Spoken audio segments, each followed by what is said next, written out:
Hello, hello, welcome in, peasants. It has been only a day, but it feels like it's been a long time, just because I see some people in the chat here I've not seen in a long time. Hello, Shans, and hello to RV Gaming. Very, very good to see you both. And then, of course, hello to our regulars, Alice and my husband.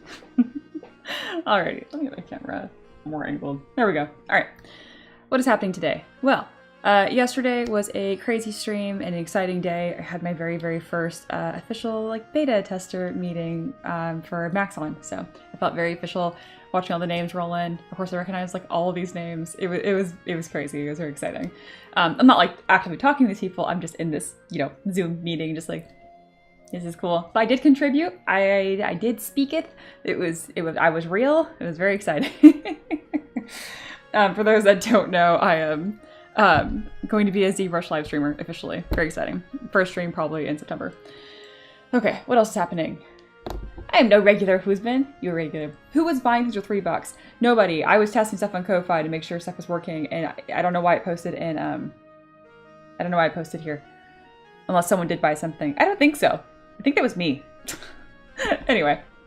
A couple cool things here. I have brought M3DM Learn back and running, M3DM Mentorship. There are very, very, very limited spots for the serious tiers. If you want it for business, I think there's only one spot left. I only had 3 available and they're gone immediately. It hasn't even been 24 hours. If you're interested in that, go look at that. If you've never sculpted a model before, I can't stop you from spending your money on that tier, but you should not be in the mentorship business tier if you have not sculpted a model. It's insane. Just join the lower tiers first and then learn how to sculpt and then get to that. I think I only have 3 spots left for main mentorship anyway. You can follow along with the free version on iPad, and I can finally confirm that because I've been using the free version of iPad, which is really fun. All right, what else? If you're not sure you want to learn stuff yet, you can feel free to lurk. I do have a $15 spot already sponsored. Thank you, Traveler. So for a whole month, you could just, if you're I don't have the funds, but I do have a tablet and I do have access to ZBrush. There you go. Hello, Chance. Lambent Lodestar. Yeah, I knew you. You're everywhere. It cracks me up that you guys talk to both. It's great. Most people tend to like the Twitch experience better. Just go wherever you're happiest. I am on both. Yeah. Alright, I think that's everything as far as details. Oh, the most important one. We had a lot of exciting stuff happen yesterday on stream. You guys knew I had a meeting, so you immediately proceeded to torture me. By torture me, and you donated. Anytime someone buys a coffee on Ko-Fi, adds 15 minutes to the stream. And yesterday got out of hand. And I had to go to this meeting. I could not miss this very first meeting. So I rolled that time over to today. So usually at the very bottom here, you see we have a 2-hour Sculptathon plan. Well, it's going to be a little longer than that today because we had time bought yesterday. In fact, we had another hour purchased or funded, however you want to say it. And then there was another one. So another hour and 15 minutes. Bam. So we have a 3-hour, 15-minute stream base planned today. So yeah, I suspect we will be getting some good stuff done. It'll be fun. I'm gonna go ahead and start that timer. Boop. Why did it immediately go to 2 hours? You wound me. Alright, well, add it live like a peasant. Not 15 hours, 1 hour. There, now it's correct. Cool. I'm still getting used to my fancy timer. I got it to work though. Yes. What does this chaos wheel spin? It's the same before, something changed. It's the same as before, it's just somewhat changed. Normally, the donation goal below is so I stream on Thursday. I only stream on Thursday if we hit our weekly Ko-Fi goal, which I think is $50. It's not cheap. But we've been hitting it every week, so I get to do extra streams on Thursday, which is exciting. Yeah. Yeah. Noah says, I think I missed that. We could sponsor a month for someone. Yes, I'm going to add an official listing on Ko-Fi later. But yes, if you guys donate an increment of, I think it's for $20, I just made that count for the 15 because of fees and stuff. But anyway, I'll find out what the conversion is. And then, yes, you can sponsor other students. And it's a big deal. I have a student right now who is, someone bought 3 months for them a long time ago, and then I matched it just because I know her and she works so hard. So she got a full 6 months sponsored. I don't generally match, but if I know who it's going towards especially, and there's some in the community, I have no problem doing that. So, yeah. Absolutely, Noah. If you want to sign up at the mentorship where you get assignments, you should sign up today because those spots, I was kind of flabbergasted. They sold out. They only have 3 spots left there. For the business one especially, there's only 1 spot. Anyway, but if it's more casual, you have all the time in the world. My lowest tier on mentorship, the hobby artist, is very, very casual. I do have videos that go along with a mentorship program, but it's really not my selling point. The selling point is the weekly Q&A post. You can ask any question you want. Anything from, can you give me a rundown of the UI, to whatever. And I do this because, as you guys know, software is constantly updating. And these videos get out of date like that. And I'm sick of it. So I've decided to commit to a weekly live stream just for my students. I don't expect it to be like this stream at all. It'll be very quiet. It's just me recording it live in case you guys want to be able to attend. You can watch it at a later time. Yes. Hey, you get assignments constantly. What do you think the project is that you're working on right now? Sass. Hello, hello. Wait, the Q&A is weekly? Awesome. Pate laughing. Pate, you're so good at... I'm so easy to troll, aren't I? You're great. Yeah. Yep. Alice says only 2 spots. I grabbed one of them. You're gonna be one of my students? Oh my goodness, I'm so excited about that. Are you gonna sculpt little teeth monstrosities? Oh, I'm so excited. Yeah, you are a fish and I am the master. I won't say all that because just in case I say it wrong, but yes. You are, Kate. Oh my goodness, Alice, I wasn't expecting that. It makes me so excited. Mikey just got one. Oh god, if it already sold out, I'm so sorry. I'm so sorry if it already sold out.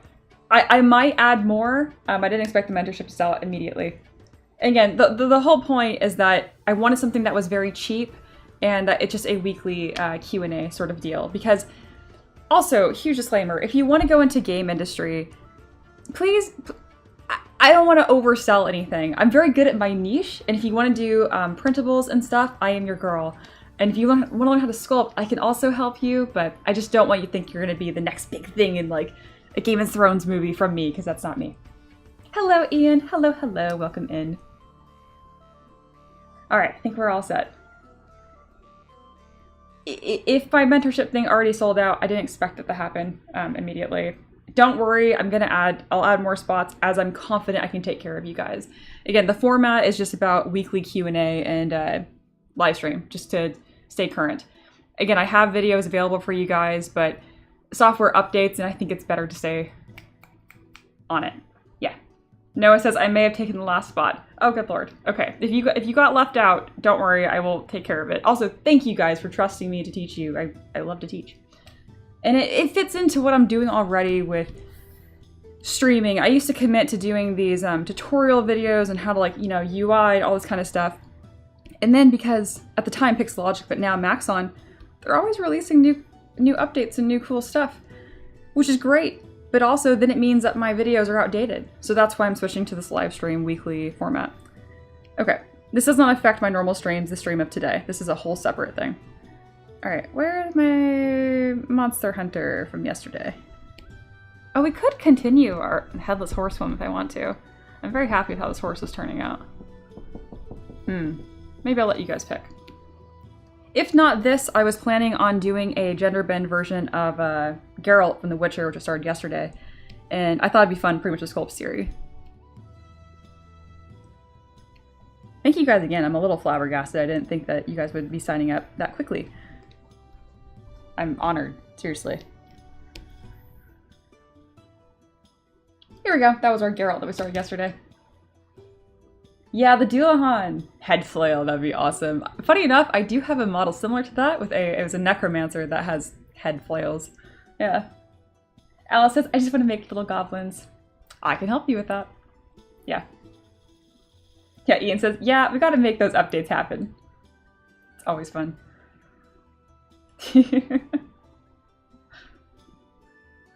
Oh, thank you. Ian says, selling out of your service is awesome. Everyone's gonna learn so much from you, Mia. Thank you, Ian. I really, really appreciate it. I was so excited about the meeting yesterday. That was really fun. I was such a dork. I recognized a lot of the names, but I also wrote a bunch of them down in my notebook, and then I stalked everybody last night. It was awesome. It's a really good team. Anyway. When is the first review and critique? Probably Monday. So speaking of everyone that just signed up, I have a Q&A post on Patreon right now. ask questions. I strongly believe that if you ask the question, even if it's just how do I move in ZBrush or how do I pan, how do I zoom, you will remember it so much better instead of just watching a 10-minute UI video. When you come with the question, it just clicks with your brain better. Okay, you guys know I love metaphors. Bear with me. I have one cheesy metaphor for you guys here. It's kind of like trying to drink from a fire hose. It's like, sure, if you were thirsty, that is better than nothing. But isn't it much nicer if you're like, hey, can I have a glass of water? That's the equivalent here of like my mentorship. I can give you the fire hose, but I don't think it's going to help you. And that's why I designed it this way. Yes. Absolutely. Ian's like, yeah, I saw you taking notes. So many notes. I'm not usually a note taker either, but I just knew that'd be a good time.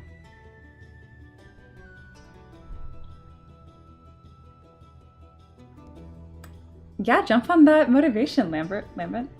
I'm so used to calling you Shans. Maybe I like Lodestar. Maybe I'll just call you Lodestar here.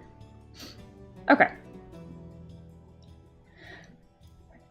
Do we have a preference whether we work on the female Dullahan, which is the female Headless Horseman and the horse, or if we do a gender bend of this?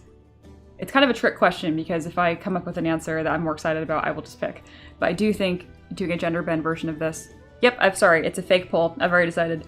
I want to show you guys how versatile it can be to take a base mesh like this and make a female variant of it. I do this all the time. It's a very powerful skill to have, and it's a lot of fun. So let's go ahead and do that. Just think, well, I want to see the Dullahan. I know, it's a fake, it was a fake poll. I immediately took the option away from you. I'm so sorry. All right, so first off, I would like to fill out my little, I was pointing the wrong way because my camera split. This feels wrong. Anyway, I'm going to grab some references here. Obviously going to be Siri. Okay, so I've given you guys a few hints on what this is for. I'm doing an October collection that's going to be spooky, and I've only told you guys it's going to be a love story and then it was inspired by a famous painting. That's all I've told you. So bear with me because it's a love story, but I'm basing the design of the characters off of Geralt and Ciri, which would be incestuous. He's not actually her dad, but like he is. But just know that like, that's not what I'm doing. It's just they have cool character designs. Okay. Just so I don't traumatize anybody. Oh, that's so kind of you, RV Gaming. Well, there we go. We got a bunch of members that are paid for RB. That is so nice of you. Thank you. Oh, sweet, Otaka got picked up. Well, thank you for becoming a sponsor. I super appreciate that. I'm also thrilled that my alerts are actually working. Huzzah! Oh gosh. And we're gonna get weird. I'm here for it. No, we're gonna be good. No, I get you. Oh gosh. Alright, let me grab this design from Siri. Ooh, so many different Siri designs. This is more of the take I'm gonna do. So let's kind of add this to my board here. Again, thank you so much, RB. God, you're a sweetie. And you joined my mentorship tier too. That's a lot of dough. I appreciate you. I'm really excited to look at your work and help you get a more clear marketing plan, because your work is there, but your marketing strategy is non-existent, as is the case with most artists. I can help with that. That's a good reference board. That's almost a little too much. This is straight from the game. Is that her alternate outfit? I can't remember.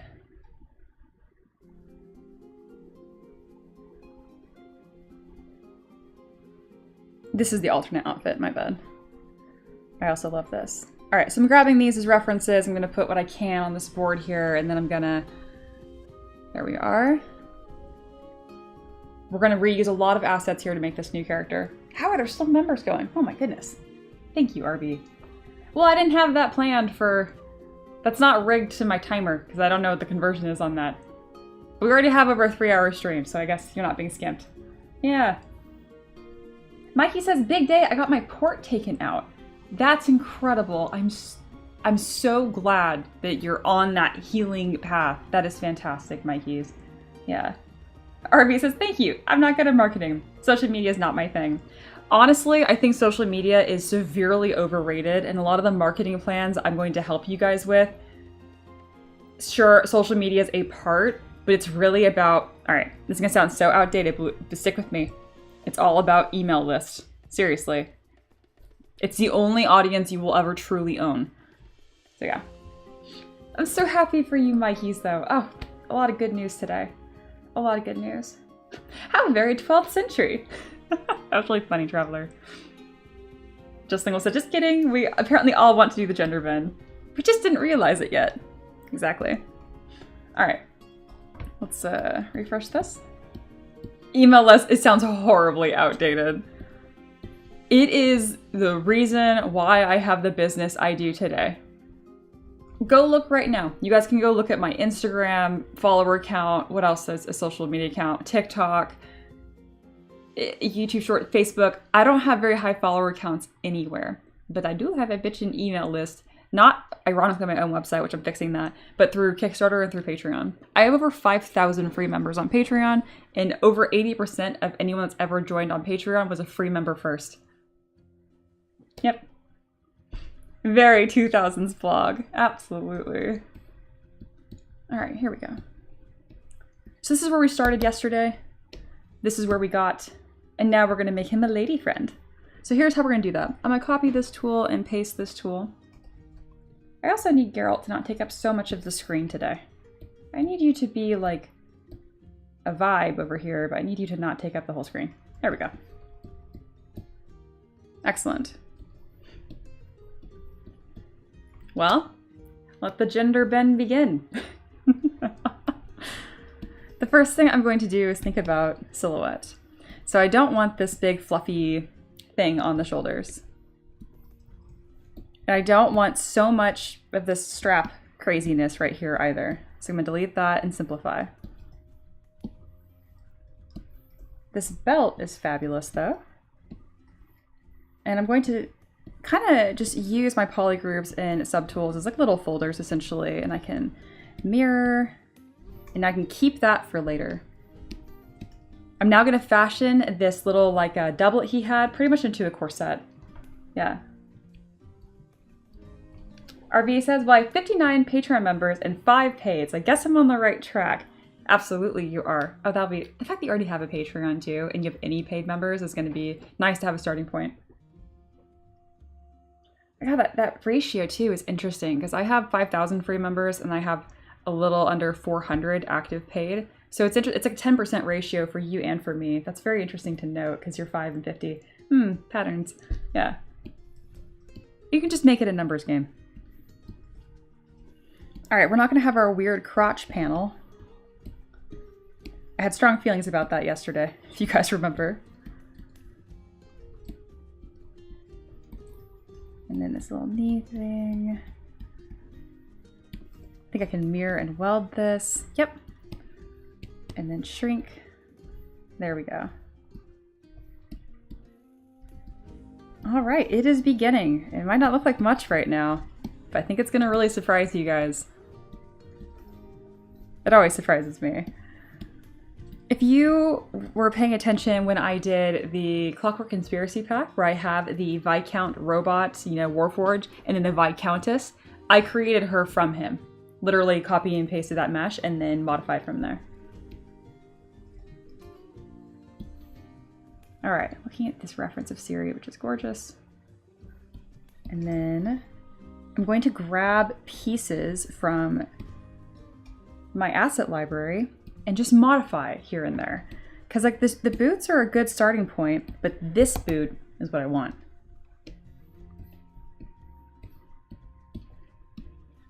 And at some point, I suppose I will remove the beard.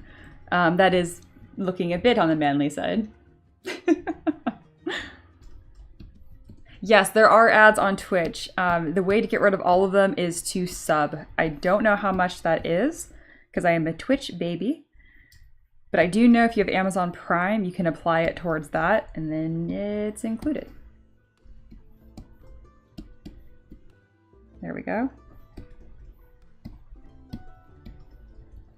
Excellent. We're gonna just squish these little feet in there. All right, made some good progress here. Add a little bit more thigh. Can't have too much thigh. Perfect. And then I can fix the butt. I talked about this yesterday. I know it was silly and felt off topic, but I mentioned like men, like the fat distribution is more like a heart, and for women it's more like a peach. And I know it's silly, but it's such an easy way to remember it. So this is like that man butt. If you don't see it, this is a heart I'm talking about, but we need to flip this to make it a peach. So I'm going to lower the subdiv here. I'm also going to turn off poly paint just so I don't trauma. I don't know, I feel like it's less jarring to people. It's stereotypical, but as an artist, I am just completely neutral to nudity, completely neutral. But I understand that that's not for everyone, and I get that. This won't take very long. Avert your eyes, children. It's just a butt. Anyway, so now see I'm adding that fat distribution, so it's looking more like a peach instead of a heart. So that means I'm going to remove some material up here. Very, very simple, very important. Also, something else that I see, this like bubble butt thing. I know it's tempting, but similar to like breasts, it's a more teardrop shape. Gravity is a cruel mistress, but a very real one. Same with on the sides here, it is a bit more flat. All right, we now have a more feminine butt. And now we will fit the pants to reflect that. I'm gonna hide that doublet, and I'm actually gonna delete the trim. I'll deal with that later. There we go. If you're curious, why didn't I just shape the pants first instead of bothering with the base mesh? Because I just do a more accurate job when I start with the body. I have a really common thing that I say, which is the body always wins. So whenever you're sculpting and you're kind of, if you're posing and things are clipping, because they will clip, don't go to the body and remove material there. Make the clothes fit the body, not the other way around. If you're really, really good at anatomy, you probably do whatever you want. But I have to keep really clear guidelines so I don't get lost. All right, that's a bit better. So this character, this woman that we're making, she is going to be a monster hunter as well. So I don't mind if she's a bit on the more muscly side.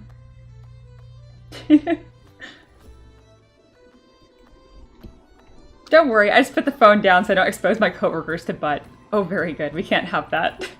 No butts in the workplace. But yeah, if you just don't look at the face, it's already beginning to feminize.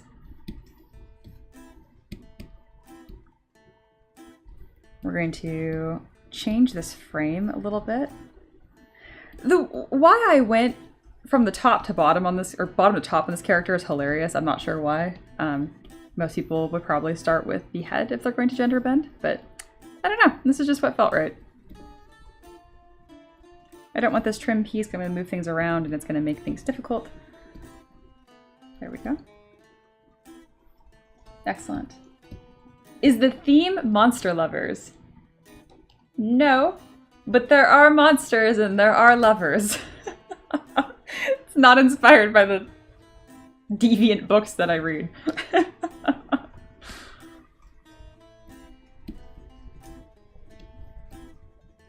Hello, Shu. There's a very specific, iconic phrase that I picked to be the title of my October collection. If you guys were to guess that, then perhaps I would divulge more details. But you gotta earn it. Or wait for the collection. It's in October. I mean, gosh, we have so much time. Alright, I do want this to be a bit more flowy, probably.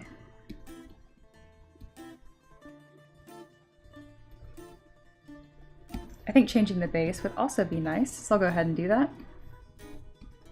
And then we'll remove the beard, perhaps. And maybe you guys will get to see my head library. All right, let's grab something. What do I want to grab for this female monster hunter? I think I do want to have a bit more grass. Not as rocky. Mostly so it just isn't too samey between the two.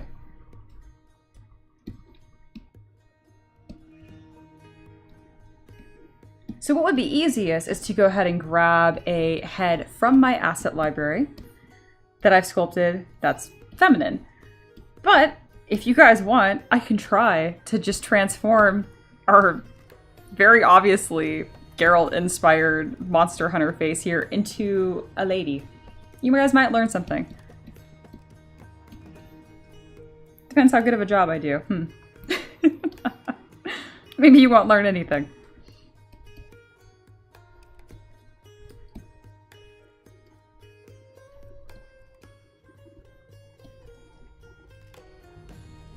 So right now I'm doing a little bit of poly painting. I like to use drag rectangle a lot, and then always more on the diluted color side.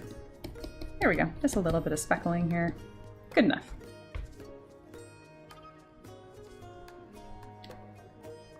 Just lingual, it is killing me that you got the fucking phrase correct immediately. The title of my October collection is Till Death Do Us Part. You're killing me. I can't believe you got it immediately. I'm like, oh, there's a really like iconic phrase. Damn it. I didn't think you'd get it immediately. Yes, it's Till Death Do Us Part. I can't believe you got it immediately. You gave a linguist too many hints. I did. I'm not telling you more details. You know enough. Because it's an undead and lover's face. That's your other hint. Till death do us part, and there's an undead aspect. What do you think makes a good base? Fantastic. It's a bit of an iconic phrase and a bit obvious. Obvious? It's not obvious at all. I just said it's a Monster Hunter collection October and there's an iconic phrase. The fact that you guys got it immediately? No, you didn't even get it. Anyway, I know I'm not saying anything else. Let's see. Paint, that was a great question. Put that on the Patreon Q&A post so I get to it on the live stream.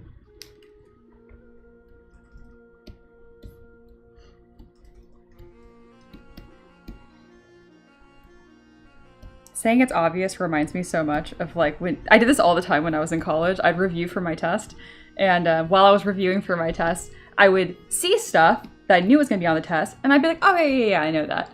Oh, I know that. Oh, I know that. Like when you see it, you know it, and then like the test would come and I wouldn't know it. Recognition and originating the idea, unfortunately, are two very, very different concepts I had to learn the hard way.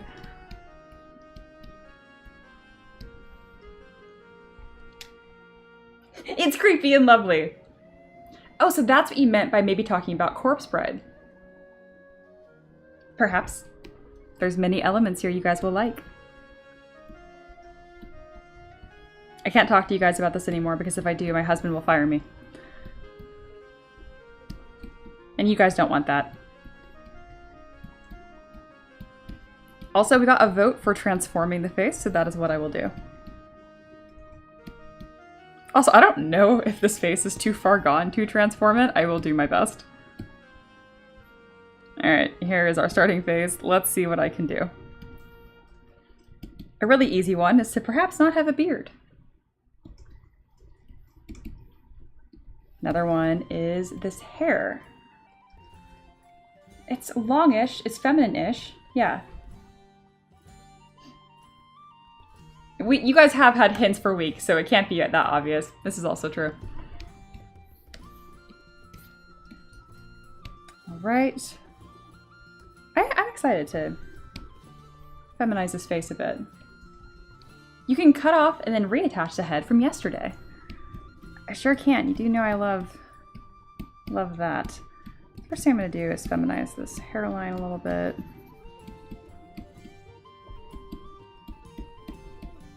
Making the neck a lot thinner. Why does this have so much thickness? It does because I didn't know I was going to be reusing this. Bam! I will just delete that poly group and I can deal with it later. There we go. There we go. Alright. It is beginning the feminization process.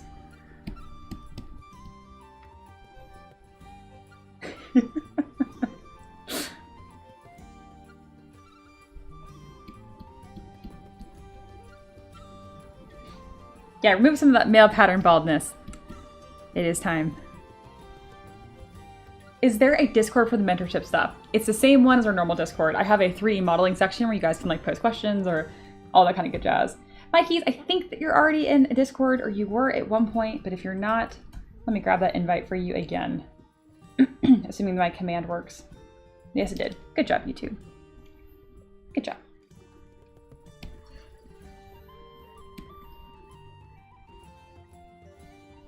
I do have my little lash eye brick I want to bring in. You are. Very good. In that case, I can tag you right here, Mikey's. Though I'm probably going to be really redundant, just so you guys know that I tagged you in a channel, ZBrush questions. If you are a paying mentorship student, you can post in ZBrush questions. You really should be posting on the Patreon Q&A page. If you post in ZBrush questions, I'm not going to prioritize it because I might not see it. You also might get rando answers. Generally speaking, the answers from people in my Discord are pretty good on about ZBrush questions, but every now and then, just take answers from random internet people with a huge grain of salt if you haven't seen their work. Because I have seen some odd answers in our Discord before, and I always provide my take. It's kind of like, yes, you can build a house with toothpicks, but I highly recommend you use 2x4s. That kind of thing. Yeah. Alright, here's my little eyelash brick. This is just something that I don't think would be fun to recreate, so I'm not going to. But I'm going to see how much I can feminize the head. And if I do a good job, I'll keep it. But if I think I can do better, I will just make this a fun bit of practice, and then I will... what else am I doing? I'll go back. I kind of have the hairstyle I want here already, don't I?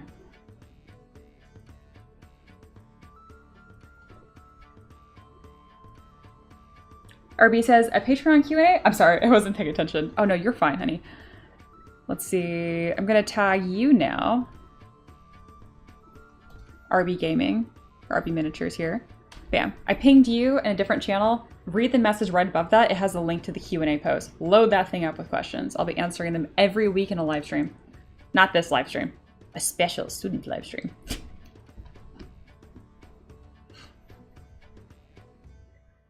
Now, I'm gonna use the same hairstyle base just so I can... No, I really like this braid. We're gonna do that instead. I'm very good at being like, I'm gonna do this. And I'm like, no. I say it all the time. I'm not very attached to my workflow decisions. I'm always very, very flexible to see what's gonna work best. Just Lingual says, I'll give unsolicited advice for ZBrush. Who needs some bad amateur advice? Quick, somebody ask Just Lingual a question.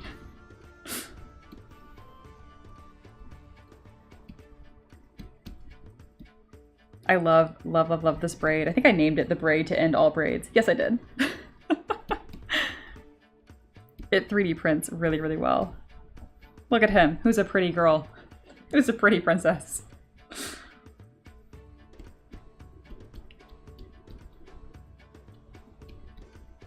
It's not very often that I do matching male-female characters, so that's why I'm doing this goofy workflow. I don't generally do this. It is fun, though. I don't need this either.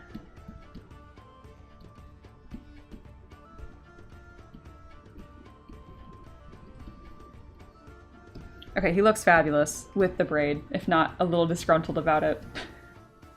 We're about to get into the facial sculpting, so if that's something you want to see specifically, pay attention. In like a minute or two, not exactly this moment. Thank you, Redo, for following on Twitch. I appreciate it. You added a minute to my stream. Alright. I'm also going to change the eye color because that just makes me feel like the model will look different. You can really easily change the color on something by going to your tool menu and clicking on Poly Paint. It's a long list of things, but there is one called Poly Paint and then Adjust Colors. From here you get this cool little menu that will pop up, and I know you move. Would you please move? Ah, I didn't move. Whatever. There's a cool menu here. I'll show more details on this on my Patreon. I'm going to have another overlay for my students specifically. So that means on stream, like now, when I want to show you guys stuff, I'll be able to flip back and forth. But not right now. Good, RV, glad you got it. Just Linkle says, no question needed. I already have the answer. Oh boy. The solution is to add more vertices. More vertices means more detail, and more polys means more perfection and less problems. You wound me in every possible way. Oh gosh. Okay, I do want these to be a bit more pale. Desaturate. Those are impossibly colored eyes. I like them. Alright, where are my lovely eyelashes that I imported? I lost my eyelashes. There we go.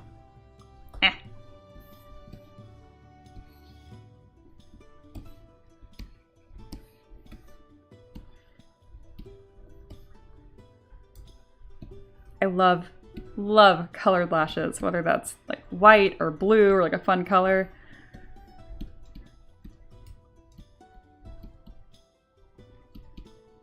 Alright, we have done the most obvious changes to feminize the face so far, minus sculpting the actual face. And as silly as it is, it does have pretty good impact. Now is the time to actually sculpt the face. RV says, when do you do the students only live stream? It will change from week to week. Tentatively, I have it planned for Mondays. If you cannot attend it live, doesn't matter at all. I'm going to timestamp it so it's and record it, so it's very easy to rewatch. I'm not really even designing the live stream to make sure that you guys attend live. I'm just making it an option in case you want that back and forth. Just Lingual has more terrible advice from an amateur. Just Lingual says, sculpt details first. That way you stay inspired by the one perfect eye, then form bigger shapes later to give details context. On a real note though, this is like a good exercise of like what's like the funniest, worst advice you could give. It's pretty good. Also, for anyone just joining, Just Lingual is one of my students. I know them. I'm not just roasting them mercilessly out of context. This is the bit. We're doing a bit. Right, Just Lingual? Tell them I'm not hurting your feelings. Alright, it is time to feminize this face. So what I'm going to do first is get rid of all those distracting details that we added and drop my subdivs. We are going to start at the bone layer. Just Lingual says, it needs to sound plausible. That is the key. Alright. We're going to soften the jawline and the chin primarily. I'm going to narrow the head a little bit as well. And just kind of change proportions of the lips, but all the features are going to stay in the same place. Like I'm not going to give her like a tiny little nose, in this case, a little demonic pig nose. It's not about that. It's about doing a true gender bend. So having a strong nose, I don't need to change that. That can stay the same. Traveler, suffer.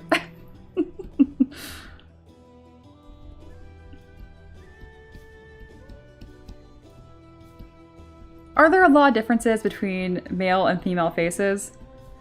Kind of, is my answer to that. Like, yes, there are some like key bone structure differences, but there's always exceptions on certain people. Some people have more androgynous faces naturally. Like as far as like women go, I have a pretty strong chin. But if you change like certain other aspects, it'd be very, very easy for me to do like cosplays one way or another. We are very sensitive to it just because of I don't want to say like society, but kind of, you know, it's the same way like we know what hands look like because we see them all the time, that kind of thing. Yeah, exactly. Next solution, make sure to only give criticisms. Beginners need to know their place at the bottom of the food chain, and you can't compliment anything, even the good things, until they are a year in. That's actual advice I got from a professor. Oh no. You know, it's so funny, yeah, because that makes me feel better about how I teach. I don't give brand new beginners critiques, and it's so funny because they always want them, and I'm like, nope, I won't give them to you. I just won't. There's nothing to critique. Just do that same assignment 10 more times, and then we'll talk. I will give guidance, obviously, when I see that they're being stuck in a certain spot, but it kills me when I give a student a head sculpting practice assignment for the first time, and they're like, I want a full-blown critique, and the answer is, everything is wrong. And that's the beauty of it. Just continue working. I'm going to give you one thing to focus on for the next time. I'm not going to give you the fire hose treatment. Okay, let's do a little before and after here on the head shape. Let me get to the right color point if I can. All right, here was our before from the side profile. Here is our after. Am I done yet? No. But it happens very fast. All right, before, after. Do we have any questions? Pay attention to things that I didn't change and that I did change. It's not as different as you think. Yeah. RB says, by the way, I'm missing the gambling stuff. We'll see. I might bring it back. Thank you, Justlingle, for all of your very valuable wisdom. I'm sure you didn't confuse anybody.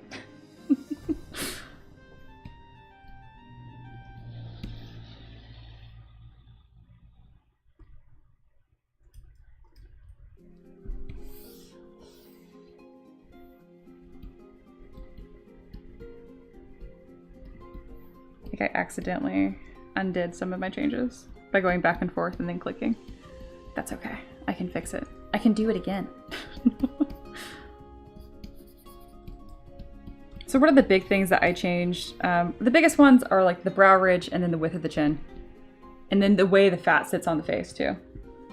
Women tend to have more cheek. But not always. Again, gosh, there are exceptions to every rule. I saw a really funny trend on TikTok that was siblings, particularly sisters, complaining that people were like, oh, you look just like your brother. And it's very insulting for a woman to hear they look just like their brother. People always said I looked just like my dad growing up and I hated it. I understand now. And then they would do like the TikTok like trend was having them swap in and out. So like maybe they're like in like their robe after like shower and the cute little bow on their head. And then they just swap in with their brother wearing the same outfit. And yeah, on some of them, they are indistinguishable. It's great.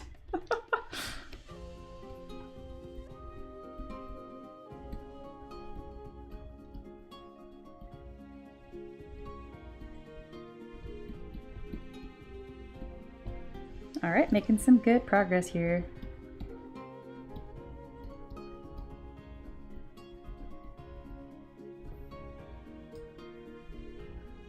And now I'm gonna get rid of a lot of this wrinkly goodness. Not because women can't have wrinkles, but because I went ham with him. I wanted him to look grizzled. So I'm still keeping these forms here.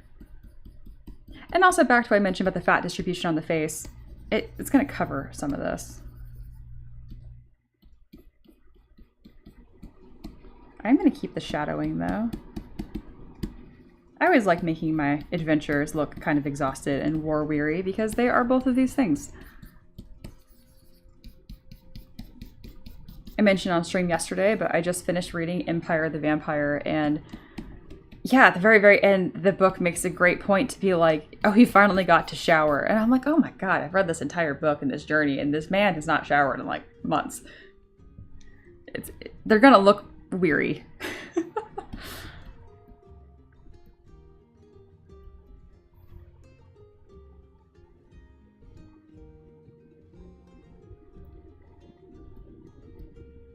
I am very excited for this weekend. I've been pushing a little too hard recently on accident. You know, your schedule kind of fills up and you don't realize it. And I'm like, oh, okay. It's best to know it before you completely burn out, obviously. And I'm nowhere near that. But I was like, oh man, I'm tired. So I've been thinking about this weekend. It's never so much that I'm working too hard or being too stressed. It's the fact that when I am not working, like when I'm cooking dinner, I'm thinking about tomorrow's stream. That's the kind of stuff I'm trying to prevent. It's really just a sign that I love what I do, but it is a bad habit, believe it or not. Yeah. It's because vampires and running water. Oh my goodness. The main character is not a vampire in Empire the Vampire, but that does get addressed that vampires cannot cross running water. It's actually a huge plot point in the book.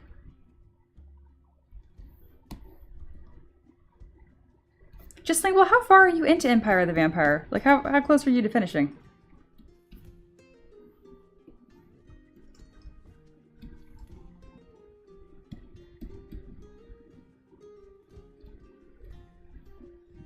All right. Oh, derp. And Shams, what have you been up to? I hope you've been busy in a good way. I thought about DMing you the other day, but then I was like, I hope that's not weird and parasocial of me. I was just curious and I was like, oh, I thought about you, and I'm like, oh, I hope they're doing good.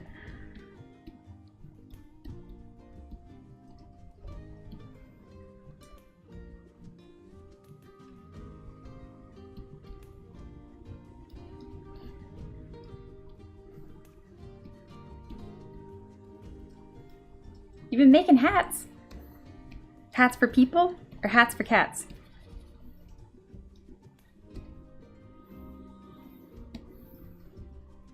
Chance, DM me whenever you feel like it, to be honest. Oh, you're a sweetie. So now I've done a lot of work on the side profile. I am working on the front.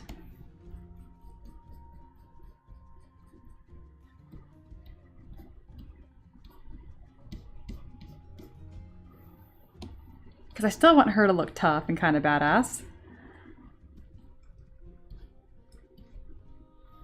Hats for people to sell. Ah, very nice. That makes sense. Might I interest you, though, in hats for cats?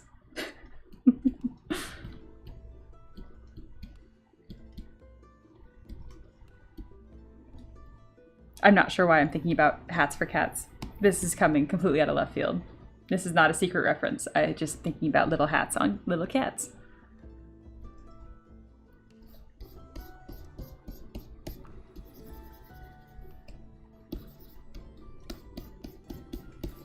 And generally speaking, I would never sculpt over a male face to make a female face. This is just a fun little bit for stream because, I don't know, it sounded like fun. It sounded difficult, so I figured I would try it. Generally speaking, I have a lot of female heads I've already sculpted, and I kind of like go head shopping and then pick my favorites and then modify from there. Yeah. I should. I want to see how my cat would wear one. Well, if you do, let me know. I'm very invested in this.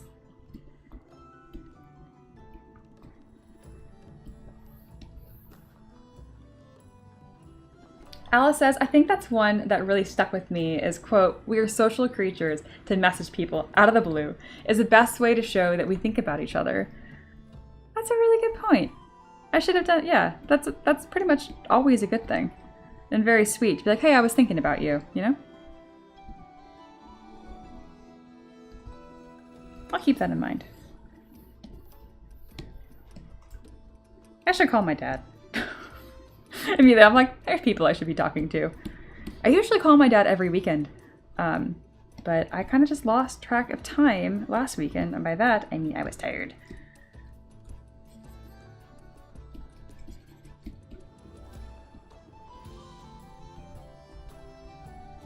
So one of the biggest changes I did with this face is I shortened it, interestingly. And I really noticed about that. I guess female faces are a little bit shorter. I also am making her look a little bit younger.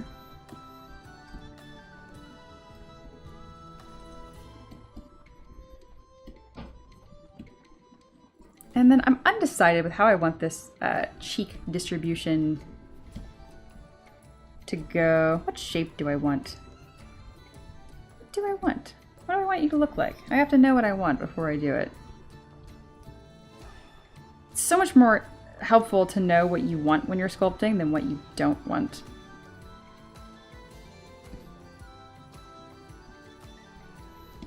I like her side profile. I think I want her to have more of like a ridged nose. You guys know I love it. A nose bump. That's good. I don't know what's going on with this jaw.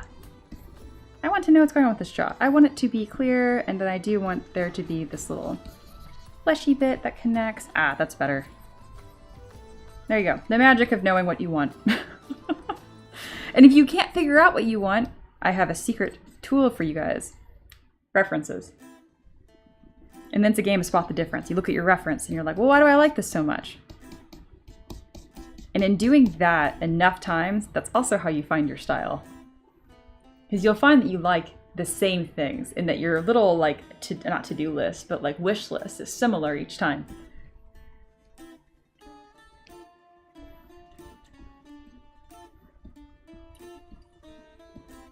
Well, we've gone through some big changes here at this phase, haven't we? How far back does this go? It says 200 in my undo history. So here is the before at one point, and it's just 200 things later.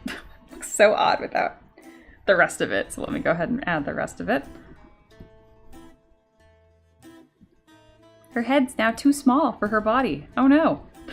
I can fix that. That tends to happen when I do like big changes and stuff. She ends up with a tiny little head. That's a consistent thing that I do, which I think is funny. But I'm very happy with the progress on this so far. Let's keep on going. It's a funny way to do this kind of like little gender bend. This sleeve I'm just going to delete and redo because though I love how buff her arms are, I do want a little bit less. I need to fix this very intense, what did I call it yesterday? Dorito shape.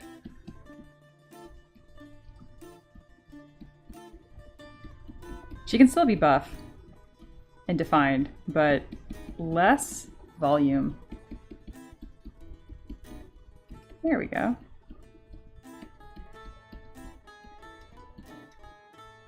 There we go, that's better. So, summary of the changes I did there. You can kind of see this before and then this after. Keeping all the forms, just kind of bringing them in. And keep in mind, I did not just do this. Please don't do that. You can make them thin, you can make them kind of snatched, but you keep their ribs if you can.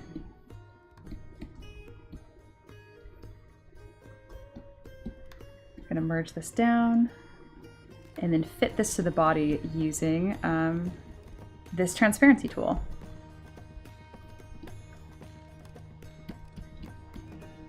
There we go. Let's see if I can subdivide that once. I think that'd be nice.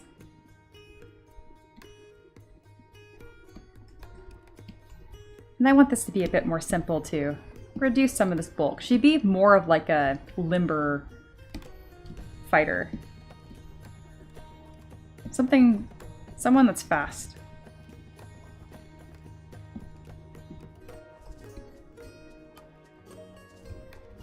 I don't think those are symmetrical. I can fix that. There we go. Perfect.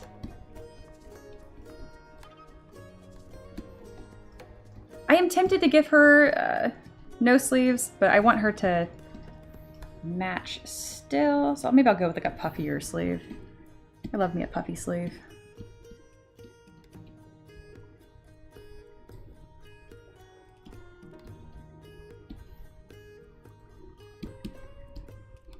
How far are we in?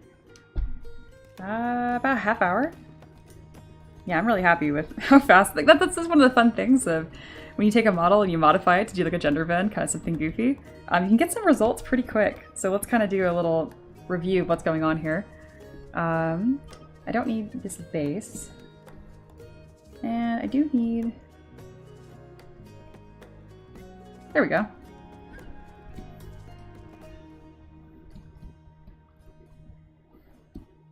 So if you kind of want to see what we're working on right now, I was doing a gender bend of this character I started yesterday, so obviously Geralt Arivia, and then this is the gender bend so far. She still looks really tough. She still has pretty much the same frame. I did give her a tiny little head by accident. We are going to fix that. But yeah, it's such a fun exercise to do. I never get tired of it. We have another puffy sleeve lover. Good taste, dragon.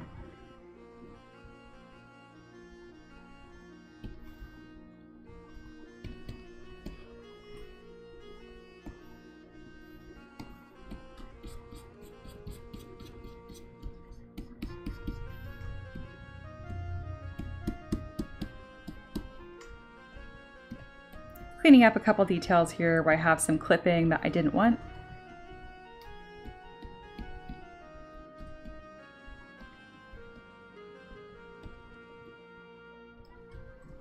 And making this a little bit smaller, because it takes up a little bit too much room on her legs, I believe. I don't even know what this little knee piece is supposed to be. It's on the original reference I got from Geralt. It's like a tall undersock sort of ordeal. It's not just straight up knee armor. But I liked it enough to keep it. also think making these a bit more narrow would be nice. And then, yeah, that fits better. And then probably a third belt would be perfect. There we go, third belt. Let's get kind of a very subtle triangle shape here to help me out. Perfect. Get more of that illusion. Awesome, that's been fun. Hello, Hack and Slash. Happy Thursday. Sorry, ahem. This is a really long commercial considering it's about men's haircuts. I'm assuming it's an ad that you saw, but it also makes me laugh because it feels like it was very relevant to what I did on stream. So if you're just coming in, we did a gender bend of yesterday's model, which, as you know, modifying a model can be super fast, which is fun. Yeah.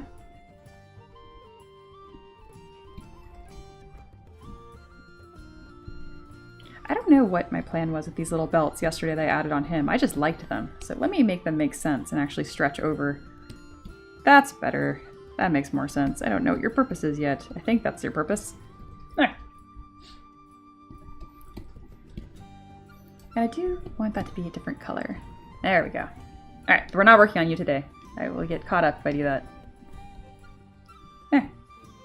Definitely faster in a neutral pose. Oh yeah, don't gender bend asymmetrically. That's, I mean, you can, but it's a lot to change.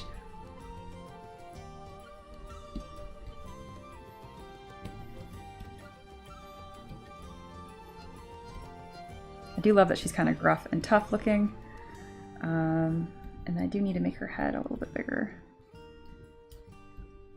Not a ton.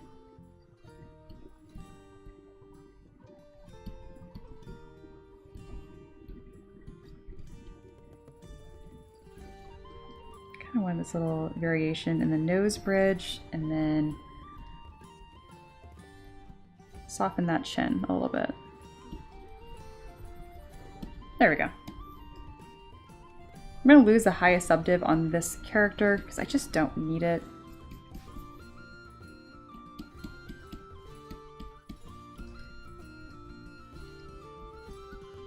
Making this bottom part of her lip a little bit more clear. And I don't mean her bottom lip. I mean like the fat that's right under your lip. Jowls? I don't know what they're called. That's a better angle. I do really like how she looks from this angle right here. And I can find some funny little divots I didn't intend for. All right, I also want to start poly painting a little bit of makeup, but more of like that war-worn makeup. So it's gonna be pretty muted in color.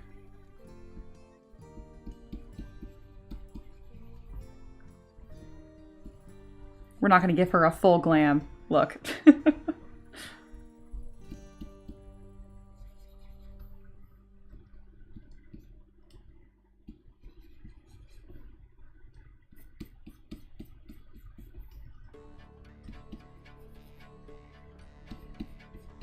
There we go.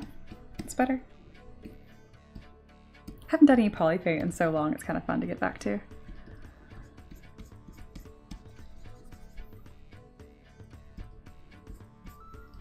There's still a lot of surface noise I'm not really intending for. I'm gonna try something kind of janky, which is just like running a clay polish over this. And then a smooth. Yeah, that worked better than that worked about as good as I was hoping it's going to, which was quite nice actually. Yeah. Hack and Slash, what are you working on today? I saw the reference that you shared yesterday with that hypothetical commission you're working on, and I think you did a very good job. And I don't think I would have been super excited about that reference either, so good job.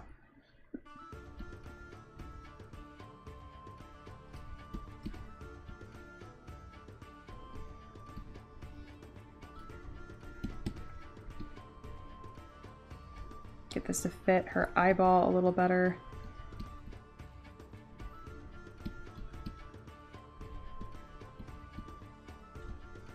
And then continuing to fit these smaller details to her face.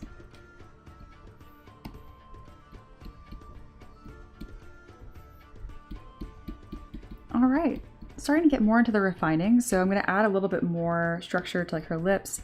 The way I've been thinking about it is kind of like there's like a center fat piece, and then on the lower lip, there's like two primary ones on this side and this side. This is pretty on the subtle side.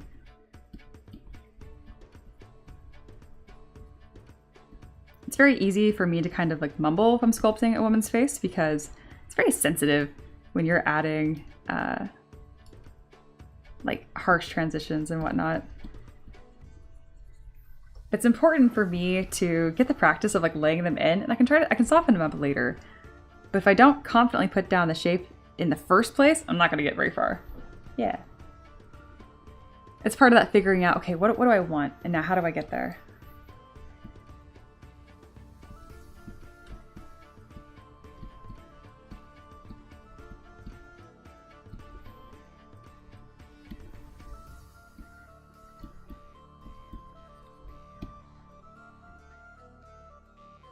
Awesome. She's looking pretty badass. Hack and Slash says, aw, thank you. I have 15 more minis to sculpt for the same client. Whew, it's that order. Oh man. And I have 8 character minis and some terrain assets to sculpt for my whimsical dystopian fast food nation skirmish game. All right. Man, your plate is full. Oh, you mentioned you had quite a bit coming up all at once. How are you feeling? You feeling okay about it? Are you balancing everything okay? That is a lot. I want to make sure you're not doing too much. It can be very counterintuitive, but sometimes the answer to getting more stuff done is to initially do a little bit less. It can be confusing, but I swear there's a rhyme and reason to it.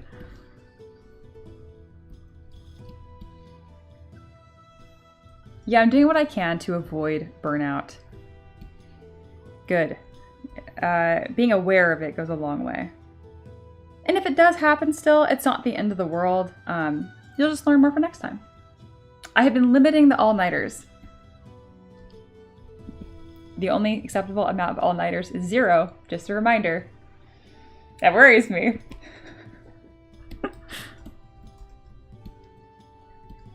And if you were just making a big joke, then I'm just dry. I missed it. Oh, goodness gracious. Just take care of yourself. Forcing myself to go to the gym, which also helps. Okay, not too much forcing though. And then Fancy Sushi Kitty is here. Hello, hello. Oh, I know that name. Are you who I rated yesterday, who was painting? Because your name is so much fun. But I was so focused on what you were doing that I don't think the name like super stuck.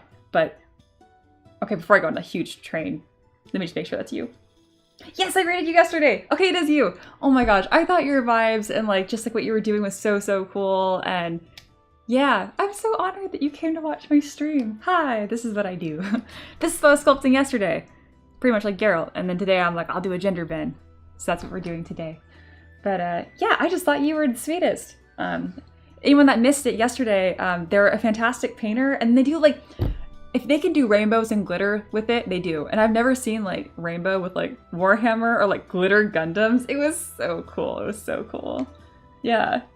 No dragon bean dragon sushi. No, we don't eat the new people. We say hello to the new people. Oh gosh. But yeah, thanks so much for stopping by. Oh, I really appreciate it. That's so nice. I'm really new to Twitch. This is only my first month streaming on Twitch. I usually stream on YouTube, and I did that for a few years. But this whole rating feature has been really cool, and I'm hoping to make new art friends from it, you know? You can never have too many art friends.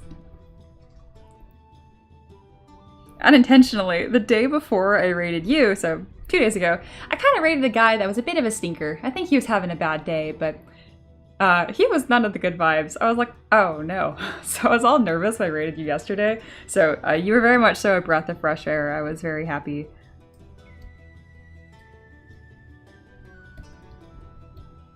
Yeah. Sounds good. Enjoy, lurk away. Jarian says it looks dope. Should have been watching on Twitch, not YouTube. I think, yeah, Twitch is a little easier. Yep. I'm very proud of what I got done yesterday.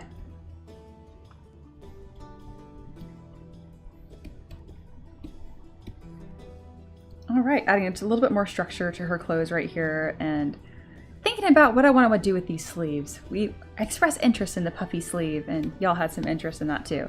So let's try out some puffy sleeves. There we go. Very good. And let's go with a tan color. So I haven't been poly painting recently. Yesterday was the first time I brought that back in a long time. But something that helped me in the past was really keeping a simple color palette. And what's nice is I can grab colors from anywhere on this model and then click C to select that exact color and then lighten it really easily. Okay, I want this to be a paler color, but I don't want it to be so strange. Let's work with it. Yeah. Hack and Slash says, I have 3 windows dedicated to Mia. YouTube, Twitch, and Discord. I'm honored. Oh gosh. Jislinkle says, I've been bad at going to the gym lately, but I've been playing with VR and weighted clothes. It's fun cardio. That's so fun. Oh my goodness. Yeah, I think when I was in college, the only cardio I got was from Beat Saber. I wish I was joking. I am not joking. Love me some Beat Saber.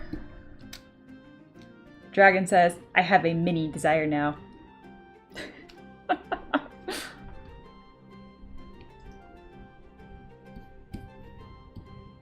Okay, I do like this puffy sleeve. I think we should do more with the puffy sleeve. I think we should have a little belt arm bracer thing on this puffy sleeve. Let's go ahead and do that. We're gonna, similar to yesterday, we're going to introduce blob body. And then I'm going to use curve strap snap. Ooh, said it right the first time. That brush on her bicep, and then split mask points. Going to color them, going to color the sleeve again. Go ahead and find that belt that I just extracted and immediately lost because I did the puffy sleeve first. Okay, you know what? My puffy sleeve isn't too puffy. So in that case, I can take this belt and then, bam, expand it. Good. Very good.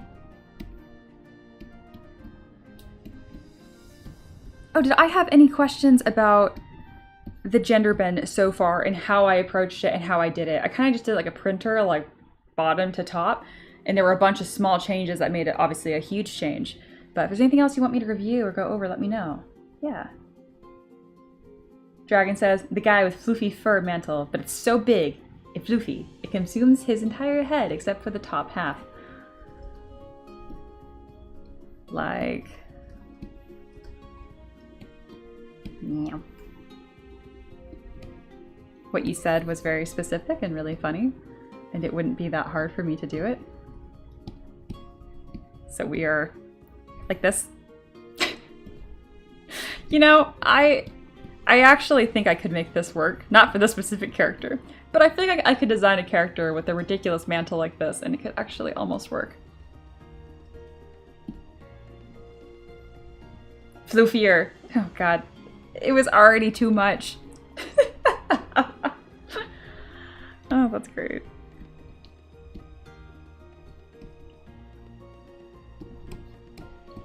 Alright, let me go ahead and insert some edge loops. We're going to detail this belt. I always do it pretty simple. I add a couple edge loops, extrude a poly loop on both sides, and then depending what I want to do next, a lot of times I just subdivide and I don't even crease first, I just let it roll over on itself, and I find that gives me a really nice transition. Then I will usually Dynamesh once, because I can go through with like orbs cracks and add some wear and tear, which really, it does more than it should. I'm always shocked at how much some like little scratches and whatnot adds. Isn't that crazy? Oh, I forgot to change the volume on her arms from this view, so they're kind of gigantic. Don't get me wrong, I want her to be kind of buff, but we are pushing the level of buff that I was going for. There we go. That's better. I should try to floof a set. You should. I should do a floof themed set. What does that even mean? Dragon says, I bet using a base mesh and giving it clothes would actually be good practice. You should. I have a free video on my YouTube channel of how to sculpt a dress. That'd be a great one to follow. It's also just fun. And then you can kind of like think about what kind of dress that you want and just use the video as a starting point, but make all your own decisions. It can be a lot of fun. Unless you're not into having fun, then don't do that. Then just sculpt the whole body from scratch as a brand new beginner and suffer. That's also totally valid. It's also kind of a universal experience, I feel like. When I was first learning how to sculpt, I was just insistent on doing everything myself every single time. And now that I do this professionally, I'm like, I don't have to do that to myself anymore.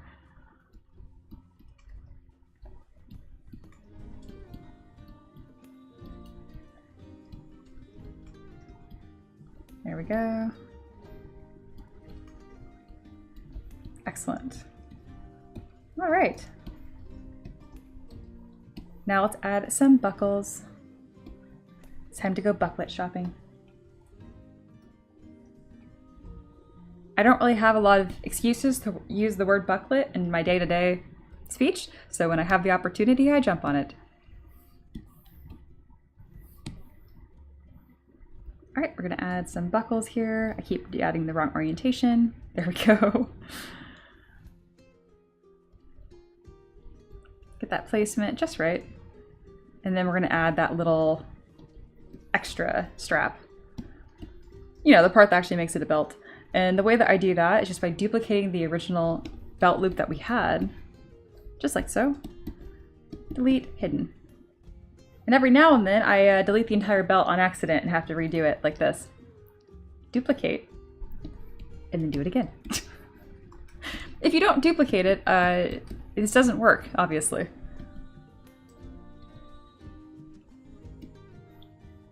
There we go. And then I kind of just manually scoot it over here. And I tend to like to use my transpose line because it's a little bit faster to kind of bend it up.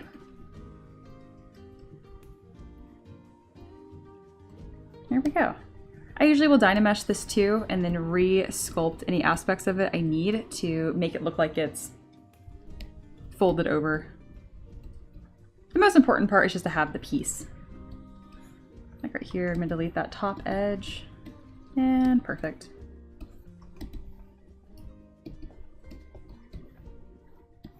Awesome. Nice little detail. Next, I'm going to add some fabric details to the sleeves, which I love doing this. I'm going to close holes and then subdivide a bunch of times. And by a bunch, I just mean like 2. Don't get crazy. And then I do have a fun like custom fabric brush now called Cloth Drapery, but I always end up coming back to the standard brush. It never does me wrong. All right, I'm going to look at my reference and let's see how I want to do this. I kind of have like this zigzag shape here. I kind of just keep going until I find a single fabric fold that I like, and then I'm like, oh, cool. And then I kind of continue from that and let it kind of spider out. Yeah. Hello, Paint. I'm back. What did I miss? We have a lady now. That's what you missed.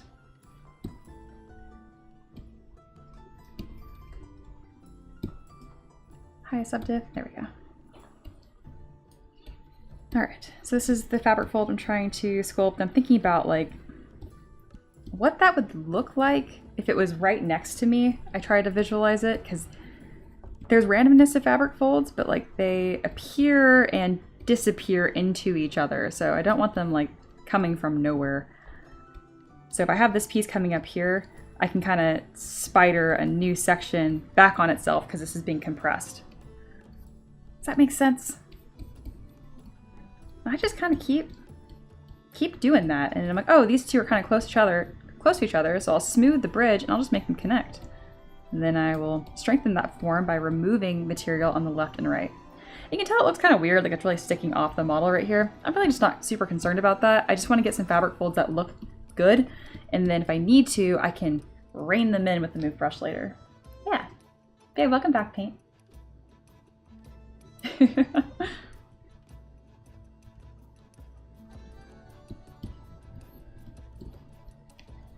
There we go, and I kind of just do the same thing here. What helped me the most when trying to like learn how to sculpt fabric folds is that removing material is just as important as adding material. I kept trying to just add fabric folds.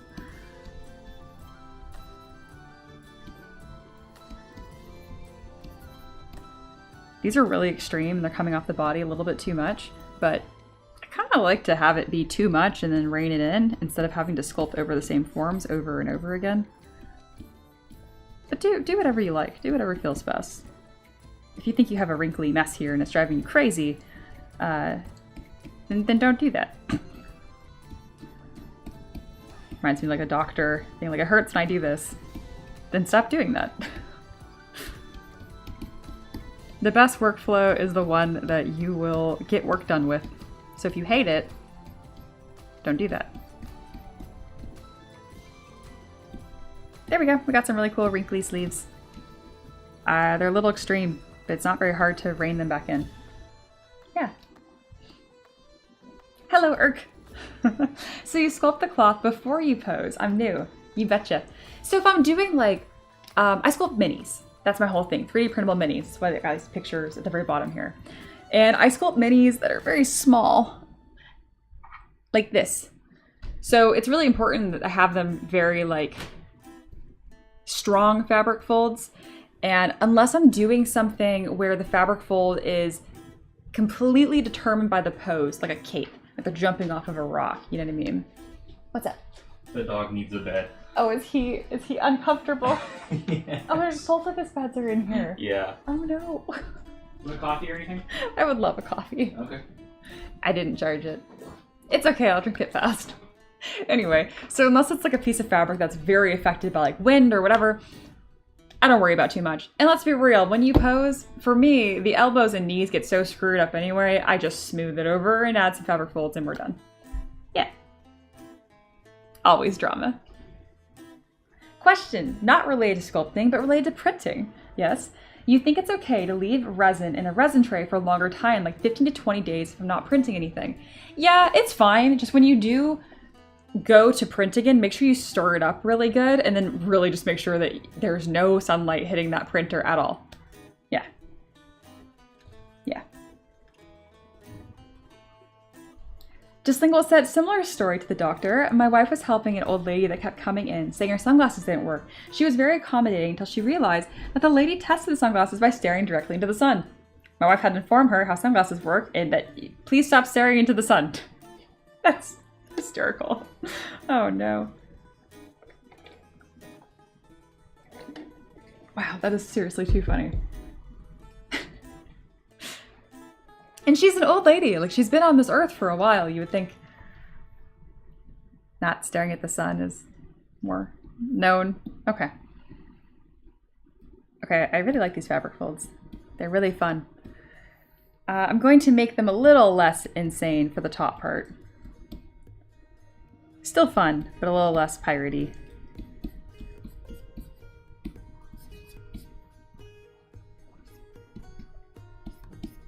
Once I'm done with this, I'm going to be annoying and ask everybody to look at my fabric folds because I'm very proud of them.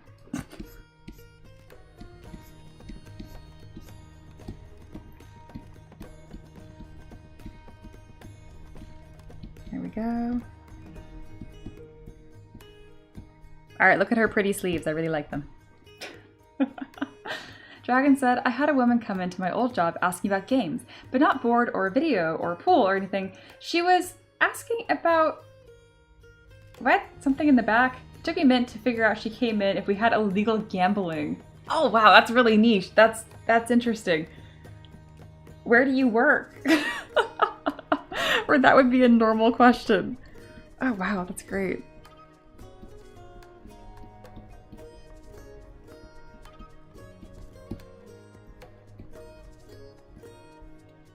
Thank you, Shans. I got my fabric fold acknowledgement. Excellent. I got my acknowledgement for the day.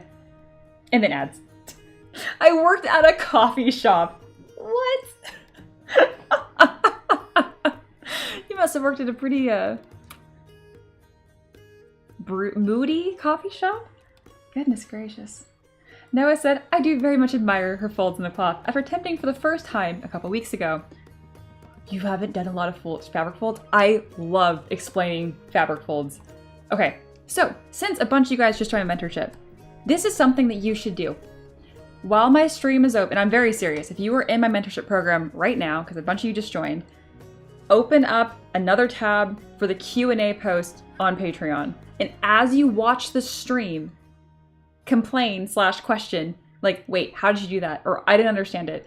I don't care if you ask me the exact same question every week. Like, Noah, you literally could be like, how fabric fold every Friday. And I will show fabric fold demos, different kinds of fabric folds every single week. It's so important. I really want to stress this right now because if every time that you asked a question and I answered it, you understood it in its entirety the first time, that would make you a genius. Seriously. Can you imagine if the first time you learn something, you immediately absorb it and fully understand it in its entirety? Of course you don't. So ask the same question, variations of the question, as many times as you want. It's very important. Please don't comment how to sculpt fabric folds 10 times in a row on the exact same post, but perhaps week to week, yes. Oh gosh. So, did you have illegal gambling? That is the question. That is the question I should have asked. No, we didn't. I have no idea how poker works, or that's the only gambling game I really know. My closest understanding to that is Balatro, which I'm assuming is a little different than the original game. Shout out to Balatro, though. Okay, since Noah got me on fabric folds and then has revealed they don't have a lot of experience yet, let's talk about fabric folds. So when you're sculpting fabric folds on something, what is it accomplishing? It is telling you what is happening to that fabric and what kind of fabric it is, which is really cool. So fabric folds are a great way to show a lot of information, right? Here's your big easy rule of thumb. Small fabric folds, and a lot of them, means that your fabric is thin and being compressed a lot, so it's being deformed a lot. Not very many fabric folds and thick fabric folds would be like a big woolen blanket. So there you go. The thinner the material, the thinner your fabric should be. The more it's deformed, the more folds there should be. Thank you so much, honey. Of course. There's your little crash course. Now you know everything. Yum. I can count cards for blackjack, though. I like cheating as a form of social gaming. Oh my god. No says thank you. You're very welcome. Getting your money's worth right away. That's what I like to see. So right now, we are sculpting these like leather pants, right? Is this a... Don't look at the reference. Don't cheat. Think about it for a second first. And then look at references always. Is leather a material that should have thin or thick fabric folds? It depends. The answer is always it depends. But in this specific instance, if it's leather that can be worn on a body, it probably wouldn't be very thick, right? I mean, not if it's very comfortable to move in. It'd be thin. So the answer is thin fabric folds. And then where would these fabric folds be? Are they going to be in tension or are they going to be in compression? In this case, because they're tight and form-fitting, they're more so, it's a kind of a little bit of both actually. It's going to be in tension because it's going to be pulling. I need a piece of fabric so I can I'll keep that in mind, like having like a little swash of silk or something. I can show you guys stuff. If I don't have a single piece of fabric in my life. Okay, I found one. It's for my mini painting station. I have a little rag here because this is important and really easy to demonstrate. So like, this like a drapery fold, right? But if I pull it, these are tension folds. See what that looks like? And that's the kind of tension folds I'm going to do on the sides of her pants. And then if it's not in tension, it means it's in compression and pushing it together. You see how it kind of like wrinkles and forms together? And then keep this in mind. Now, look at her sleeves. That's what I base this fold on. That's a compression fold, not a tension fold. We're going to do tension folds right now on her pants. This is handy. You're going to see this a lot now. All right, let's do it. How do we do it? I sculpt all my fabric folds with the same brush. Standard. Use whatever you want. The brush really doesn't matter that much. All right, so on the sides here, where the seam is, it's going to be pulling. Let me change the color so you can really see what's going on. That's why I like sculpting with polyskin on, because I feel like it's easiest to see. Yeah, you guys could always tell me what's easiest. But anyway, so I'm going to add a line there. And I like to make the intensity higher than I would expect. I like to make it as intense as possible until I think it looks bad. So we're adding one, and then we are subtracting right next to it. Add, subtract, add, subtract, and subtract. I have a really bad habit of evenly spacing them apart because I'm a human and I like to make patterns. If you can, try to get some randomness in here. And you can connect these folds too. Kind of have them stretch over the back. And then I smooth the ends. But there you go. There's some tension folds. And that looks really nice.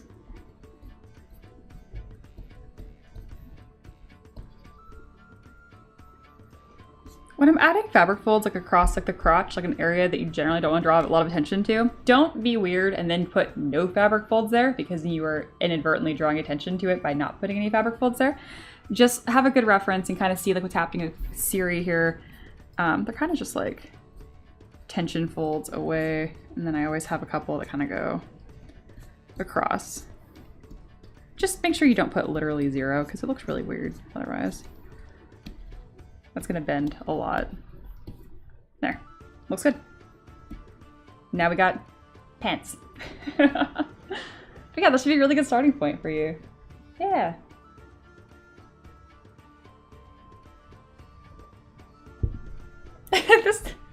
Just post it in our Discord.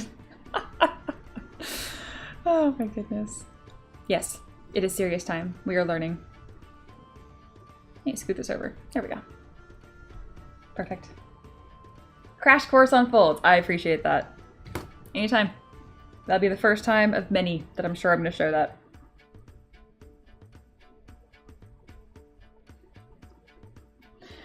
The fact that there's more than one of you guys that can memorize a deck, that's insane. That's insane. And paint, that was super funny. I appreciated it. All right, back to Skin Shade, which is one of my favorites to paint on, and then paint. There we go.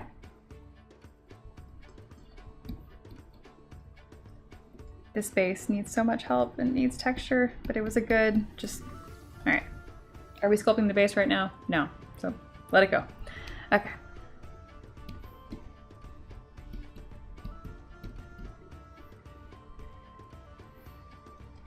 Paint can also memorize a deck of cards. Wow. There's like a common thread here that I won't that I won't name. That's great. Just Single says, my father showed me how to cheat shuffle when I was 6, so I think it's more of a family hobby. That's very niche and very funny.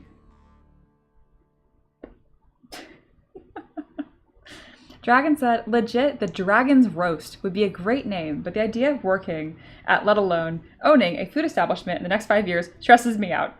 That's fair. Food management is hard. I still lose a lot. That's great. Oh gosh, even with the counting. All right, we're gonna sculpt this little shoulder pad ordeal. I only have one piece here. I probably should have 2. I'm gonna look at her alternate outfit right now to kind of get ideas. Immediately getting distracted. No, Mia, pay attention. Yes, I want this piece, and then I'm gonna duplicate it and have a smaller section underneath. And then I can use this to attach the scabbard to. Right, deleting what is hidden. Great, just like so. Awesome. We're gonna detail this. Let's do it. I look at the shape. Good enough. Dynamic, add thickness, using dynamic subdiv. I make it pretty chunky, because 3D printing. I'm gonna apply that thickness and now make it look less chunky by beveling the inside edge. This kind of gives the illusion of it. Why are we doing it that way? I want it to be a continuous edge loop, not cut off, but that's because of the way that I constructed it. I know how to fix this. I always just forget how to fix it. How do I fix that? I've done it before, but I don't remember. So instead of trying to fix it, I'm gonna just fix my topology instead because it's easier. So I'm gonna zero mesh by same until I have one nice, not symmetry, one nice continuous loop. This triangle is what's causing all of my problems right now. Great, I got rid of the triangle. There was another way to fix that. I couldn't figure it out though. Anyway, dynamic, thickness, offset. And this is why like, there we go, now I get a nice bevel edge. Topology doesn't matter for me in terms of 3D printing the final product, but it is nice to have clean topology so I can do stuff like bevel and edge all at once. So, bam. It's still really thick, but it's going to look thin still on the character, which is all I care about. Yeah. Fantastic chatter going on right now in the chat. Much socialization. Good job. All right. It's also very entertaining for me to look over and see what's going on. Now I'm going to bevel the edge again after extruding, and we have a nice little shoulder pad. What's going to make this look really cool is the details I add on top of it. And I don't know what details I want to add on top right now, so I'm just going to leave it alone. I'm also going to see if I can get away with just duplicating this top piece instead of having to do it all over again to get the second layer. Was I able to get away with it? I think so. To make it look different, I'm going to pinch the edge, and then it'll probably look unrecognizable. Yep, great. Didn't have to do it twice.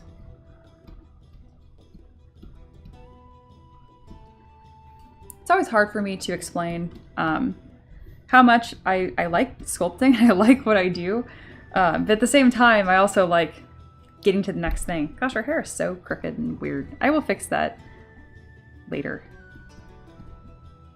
Now that I've mirrored it, I see how goofy it is. Mirror your projects in 3D as well. It's not just a 2D art thing. Yeah.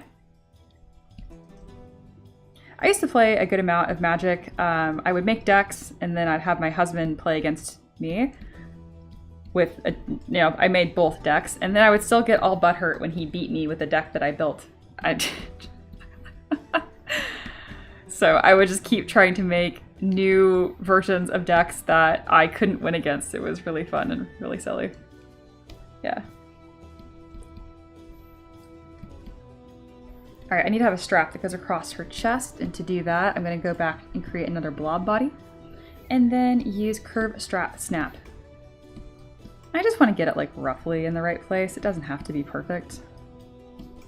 I can't stress that enough. It like never needs to be correct the first time. Bam. Good enough. Let's get that into position.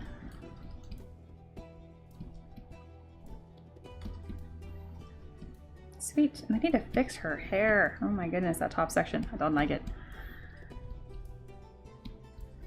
All right, I'm also going to fix the cut of this little top, crop top bra thing I've got going on.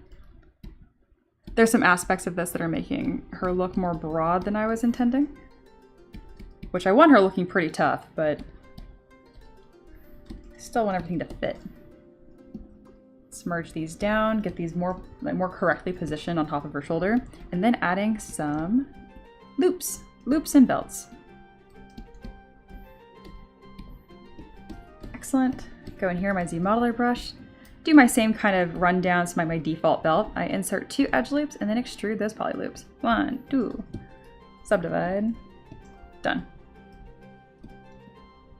More loop.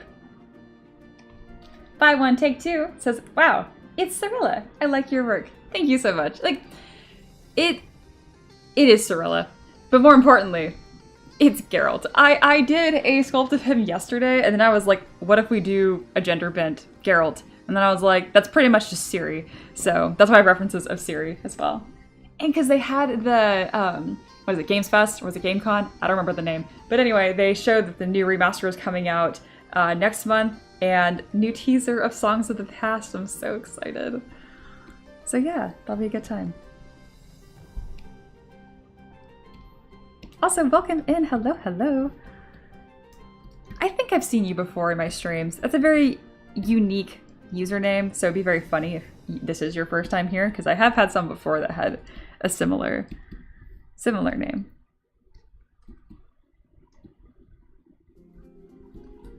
All right, looks good. Let's add a loop. All right, go grab a bucklet. I think I'm gonna put it more towards the top here just to have a better flow. Add some poly paint, that way there's some contrast and it's a little easier to see. Grab my move brush to set it correctly into the belt, and now let's make that little flappy part. I duplicate this belt, mask section, just like so. Delete hidden. This is going to be kind of rough. It's a really easy way to kind of create that second section.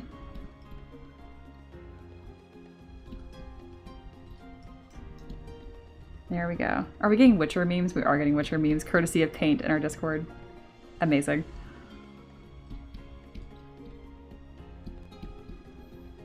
And there we go. Got a little cross belt. Yes, it's me. Welcome back.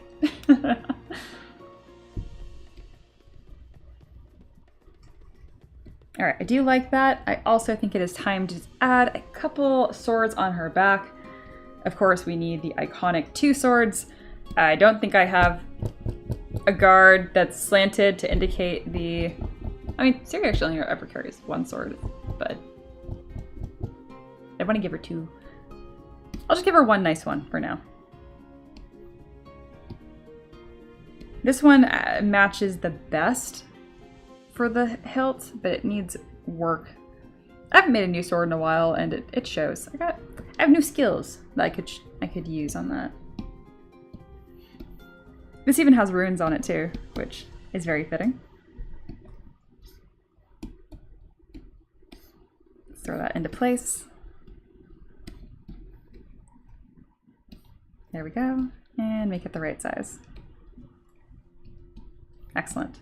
Add a little bit of poly paint so that way it's actually kind of separates itself from the rest of the model. I'm going to have drag rectangle turned on because it's kind of my favorite way to paint. And let's add kind of a richer color here. Awesome. Nothing too crazy, just so I can separate the forms a little bit better.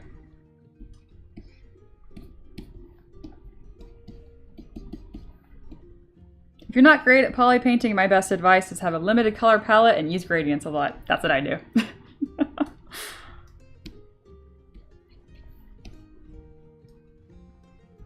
Sick.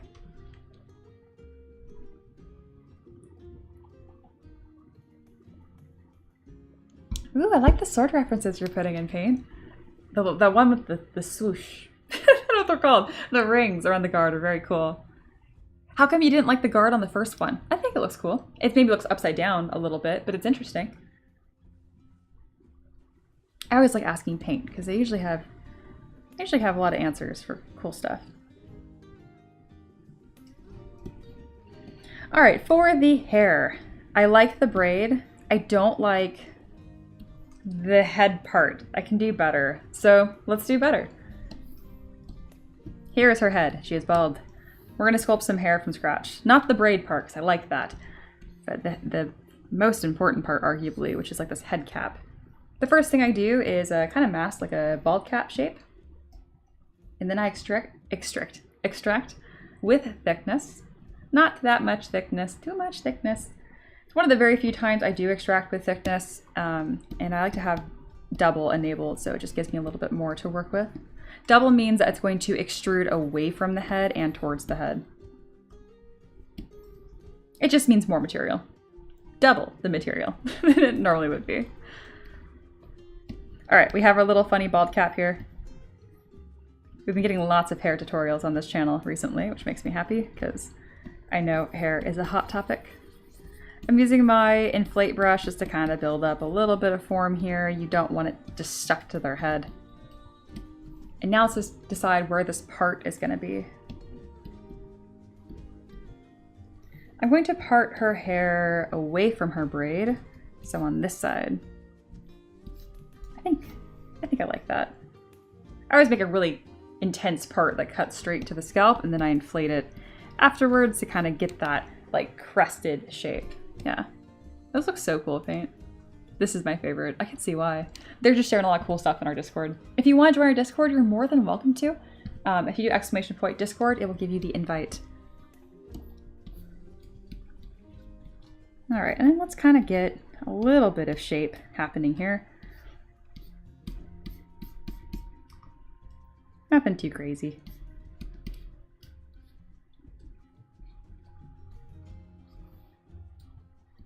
I'm gonna have to pretty much immediately. I usually use curved tubes right away to block out my secondary forms, but I've wanted to push my base shapes a little bit better. So instead, I'm gonna use my soft brush and try to sculpt the hair onto her instead of just going straight to my secondary forms. I've been inspired by a lot of like, you know, classical paintings, and obviously they didn't append tubes. They like carved away from marble, and I kind of want to just try more of like that kind of sculpting approach, which is not my usual. All the more reason to try it. What do I do with this? So this is gonna like tuck up here because there's gonna be two different sections of hair. That's gonna fall over her ear, and then I'm gonna duplicate her entire head magnet thing right now. And then there'll be another piece right here. So I'm still creating those layers, but in a way that's a little easier to manage. Yeah, I like it. Bald. Yeah. Do you ever have the primal hunger to the point of anxiety to do something, but you're already busy? All the time. All the time. I like poly painting like I would paint the mini. It's definitely a lot easier than actual mini painting. I hear that. I hear that.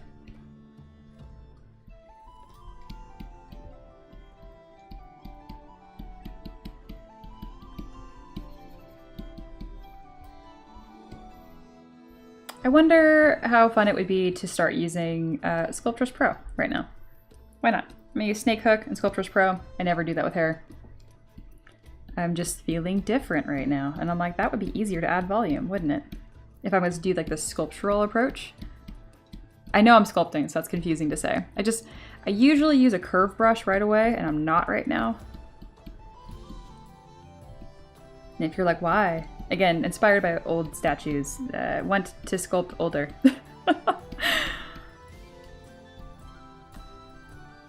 So eloquent.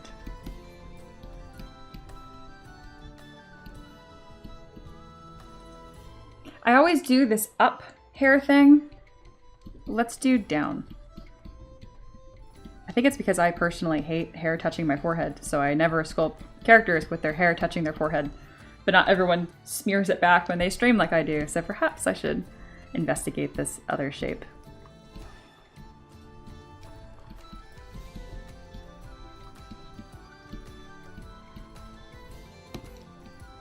I do like this better than what I had before already, which is exciting. Let's continue using Snake Hook and Sculptris Pro and just kind of see what shapes I can get. The habit to make her hair curly immediately too. Do I just put my own hair on every mini I make? Ah, that's a bad habit. We're gonna break that today. When you realize you're just sculpting the hair that you know best because it's on your head. I shouldn't do that.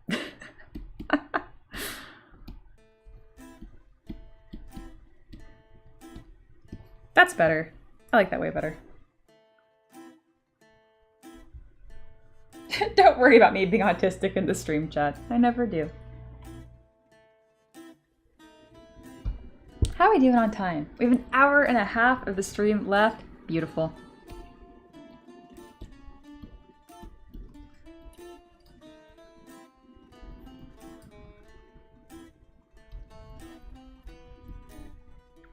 Having a good old time hanging out with y'all, and I'm really happy with how this model's turning out. Yeah, I knew in Discord. It was great. I saw you sharing a bunch of information about different types of swords, and piercing swords are not a thing. The more you know.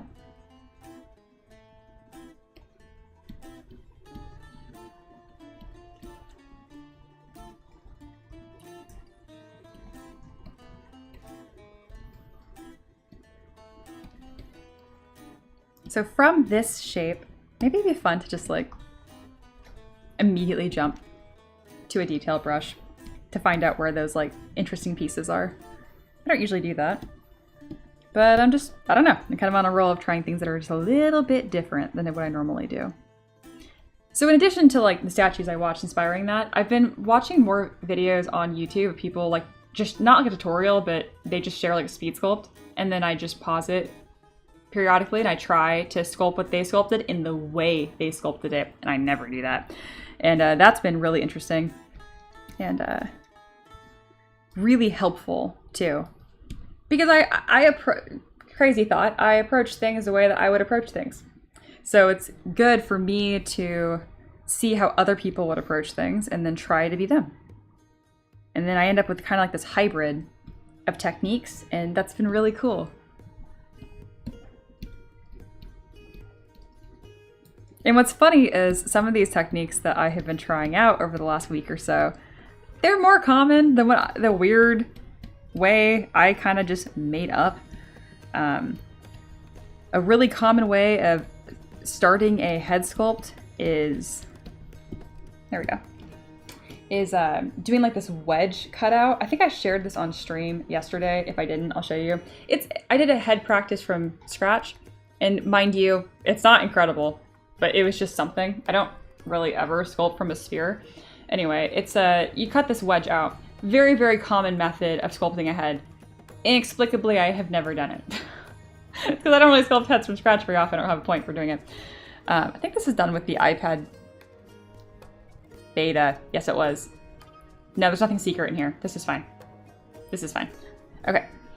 But yeah, it was really fun, and I got a little bit more practice with sculpting eyelids in a way that I also don't normally do them. Highly recommend just trying to sculpt things that you've sculpted before in ways that you don't sculpt them.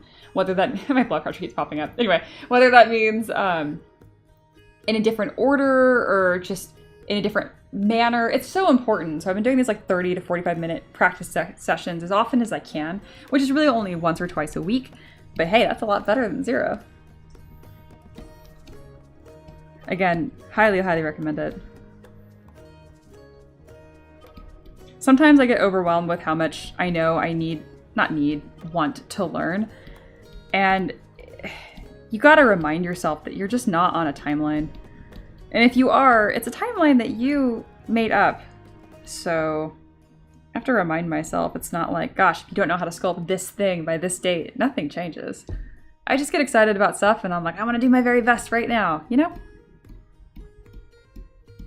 But guess what? When you get to that goal, there's just another goal. I think a lot of things I'm saying right now are pretty obvious, but I know it's helping somebody. Bonus points if it's helping a lurker that's being shy, because lurkers, you guys are my people. You are my audience, honestly. I love my chatterboxes. I love you, Paint. I love you, Shans, as well. But I know if you guys need something or have a question, you're just gonna ask. So that's how I try to address questions that maybe people aren't as brave to ask. How good is that looking? I see a little bit of detail. There's like one little hair strand of detail in there, but it's really established that hairstyle a lot better. Alice says, I'm not shy. I'm just playing Minecraft. I know you're not shy. You're one of my chatterboxes, Alice. I just made multiple of you in an instant. Cracks me up.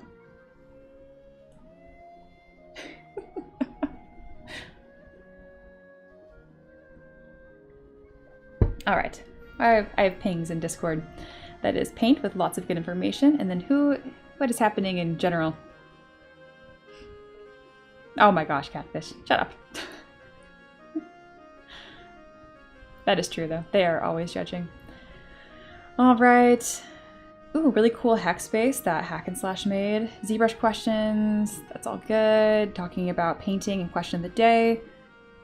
And collecting NPCs like Pokemon. Very good. Yep. All right, good stuff. Making sure there's nothing that was time pressing. Yes.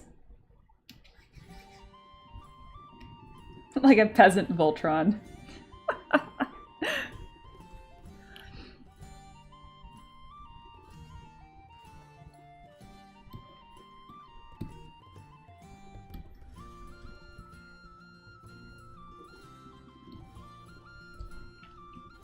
Yeah, I'm just gonna keep going.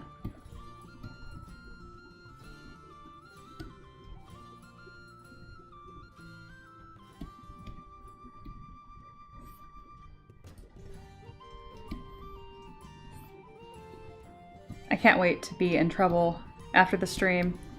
Ricky's like, stop telling them about the August collection, October. And I'm like, I didn't. They had a really good guess, and I just confirmed that that was a component. But I mean, within the information you guys know, it could still be so many different things.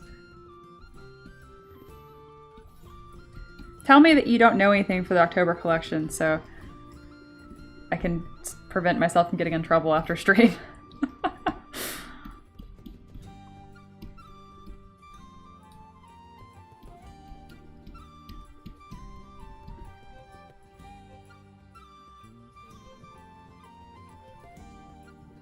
Autosave. Let it do its thing.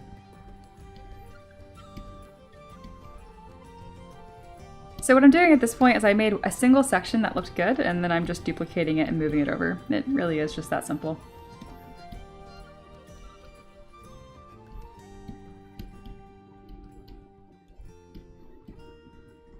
Shan says, I don't know shit. Good, that's exactly the answer I wanted. Thank you. Wait, you have an October set coming out? I love you guys. Thank you.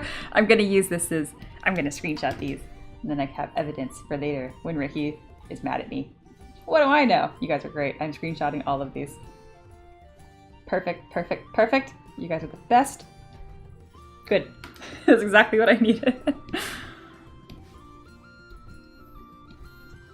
The best part is I don't think Ricky is watching right now, so if he didn't even hear me gather my fake, I mean very real evidence, that's even better.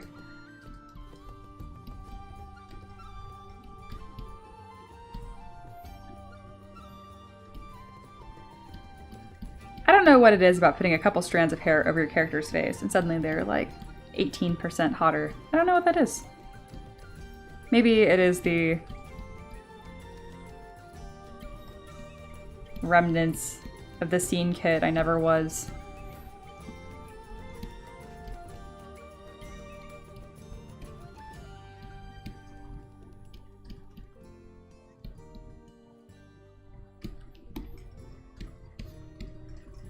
I think it's because it looks less put together. I'm actually really thinking about this. Why adding strands of hair out of place adds so much appeal to a character. That's fascinating. Why?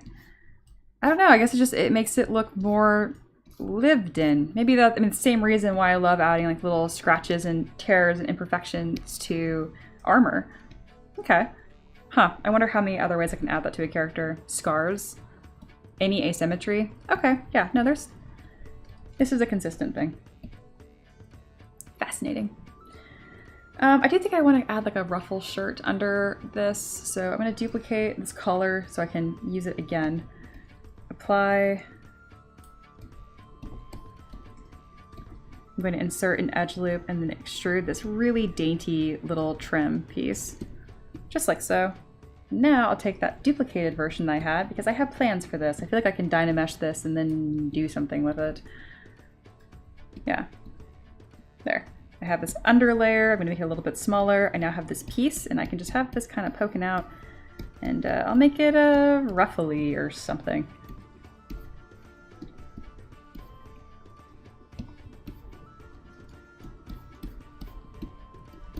I'm just doing really rough ruffles. Okay. Yeah, that worked. Okay, so that's just the standard brush. Add, subtract, add, subtract. That's it. Nothing crazy.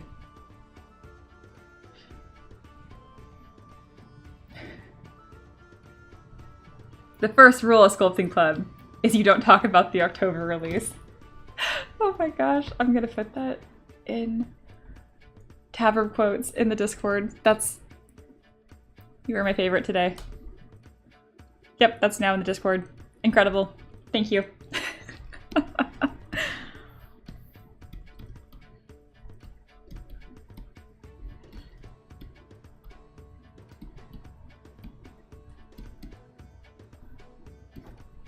Ooh, I have this lo-fi track for Witcher right now. I'm listening to the lo-fi, medieval lo-fi from Lo-Fi Girl. How many times can I say lo-fi? Anyway, on YouTube. Obviously, I know you guys are not listening to that because you're watching my stream.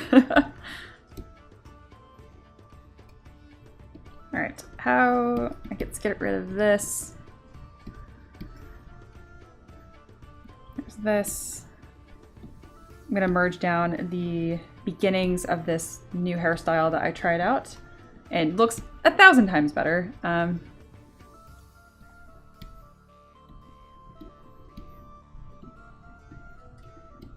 I designed that other hair for like a really weird shaped head. It was an elf, so I really exaggerated the ears and stuff, and it affected the hair more than I thought. This was our before hair, which is really weird. It really does not. It's just like smushy on her head. Again, this is the beauty of kit bashing. It's a previous hairstyle I had done. I smushed it around a little bit to see if I liked it at all. And then I redesigned it. Looks way better. Yeah. All right, I want this little piece to be a different color. Excellent. Ah, she's bald. Come back. Stop being bald.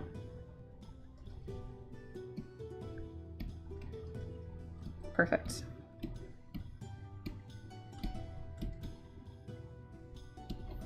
Good. And then I can't help myself. I think it'd be fun to add some highlights to her hair, just being different, different shades of gray. Quite literally though.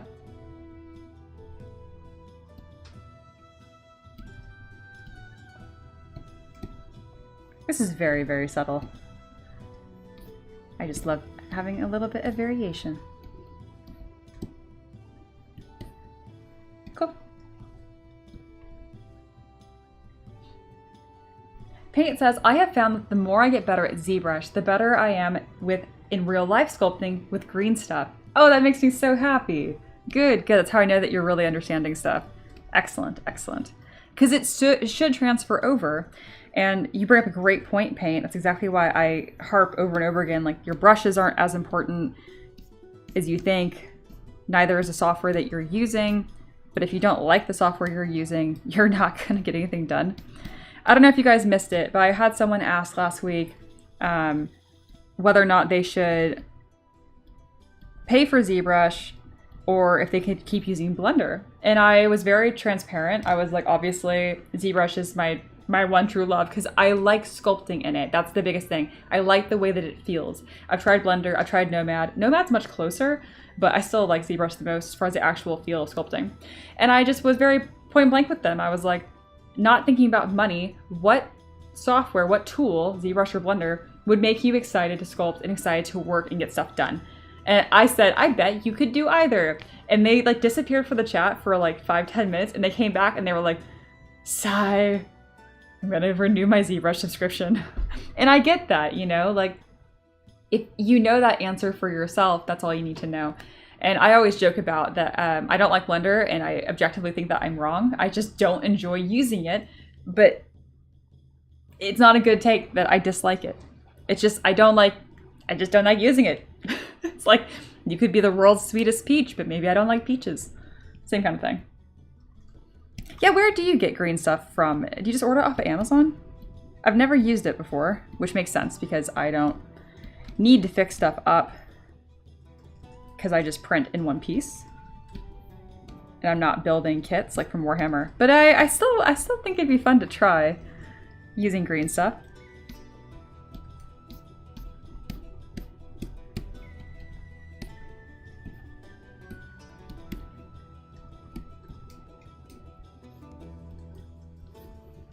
I'm gonna add a seam right here on her hips that does like this like curve shape to just kind of bring out, you know, feminine, flattering curve. I really need this to be clean and really clear. Let me mask this area.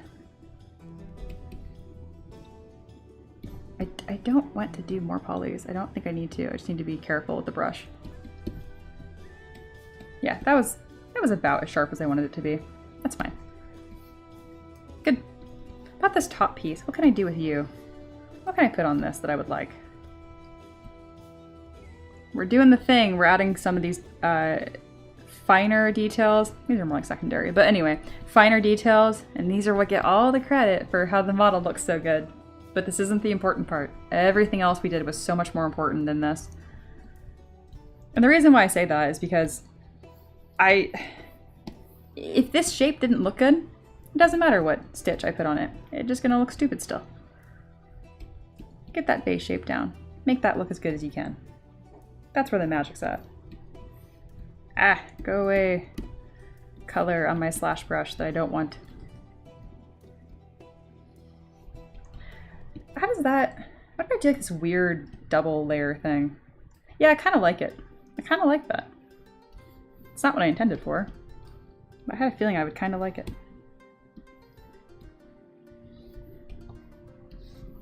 I'm just adding layers right here that I know a dry brush would catch.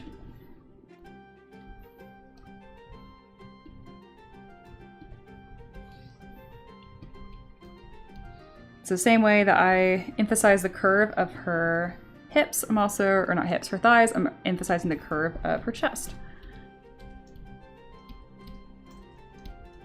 Instead of just making her thighs really thick or her boobs really big. You can also do that. You can also just have the clothes accentuate the body better. You can do both.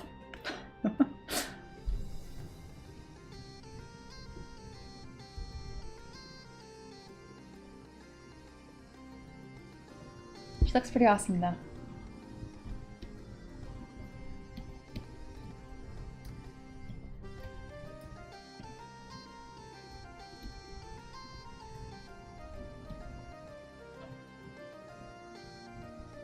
All right, I think I'm gonna play around with some lighting. We have an hour and 15 minutes left.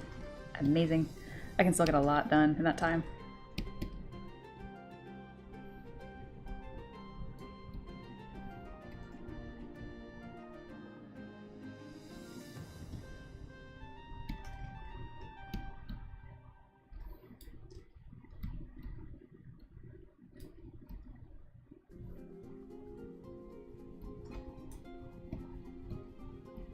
Kind of just don't love this little piece right here, but then I feel like I'm naked, like it's naked without it. I don't know what to do with you yet, so I'll just make you a darker color and not pay attention to it. But I'll think about it. The base for sure is killing me. This has been bothering me. Let's fix it. I'm gonna duplicate it and cut off the top so I have a clean base underneath. There. So I have just this nice little clean section here. And I can grab this piece and let's make something that looks nice. Because I don't like this.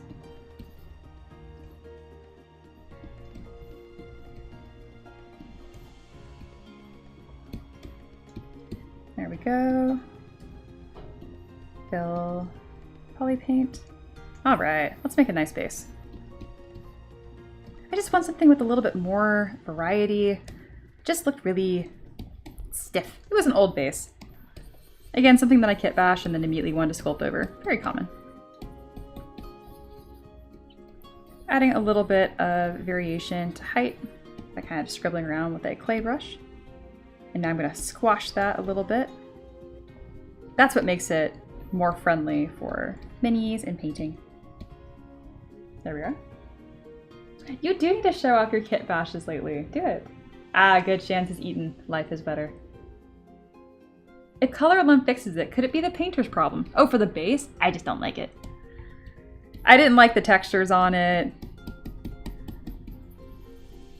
Is this a me issue? Sure. Do I have to address this right now? No. But this is, sometimes I do things just for the sake of, like, I call it like feeding the art soul. If something in a model is really bothering you, you gotta pick your battles. And if it's something small that's not gonna take you very long, get in there, do a better job. All right, we're gonna add some little dots. I'm increasing my focal shift so the fall off is better, and then my intensity, I'm looking for like a certain texture here. Yeah, that texture. That's what I'm looking for. And I'm just gonna kind of add some dots. Painters will know how easy that will either take a wash or a dry brush. I'll squash it down again. And now it's time to decorate. Hello, Empress, welcome in. No, I fooded. You did not get food. My bad. Enjoy being fooded. How you doing, Empress? We did a gender bend today. I took Geralt and I made him Ciri.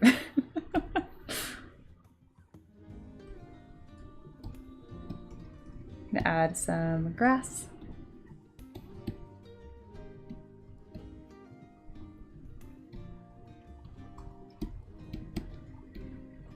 And we're gonna make it a tiny bit lighter than the base. That's way lighter. Let's increase my intensity to 100. There you go. Set these pieces in. And now let's kind of change up the variety. So you notice that I already had these 3 different sizes and I just brought all of them. So bam, move them around. Bam, variety. I laugh because like, I feel like some things are just so straightforward. They're really easy to overcomplicate. And then like you see someone like me that's done like hundreds of bases and maybe it kind of clicks where you're like, oh my God, I could just, there you go. You've simplified some choices that you have to make. Awesome. And then I would also like some rocks. There do be rocks outside.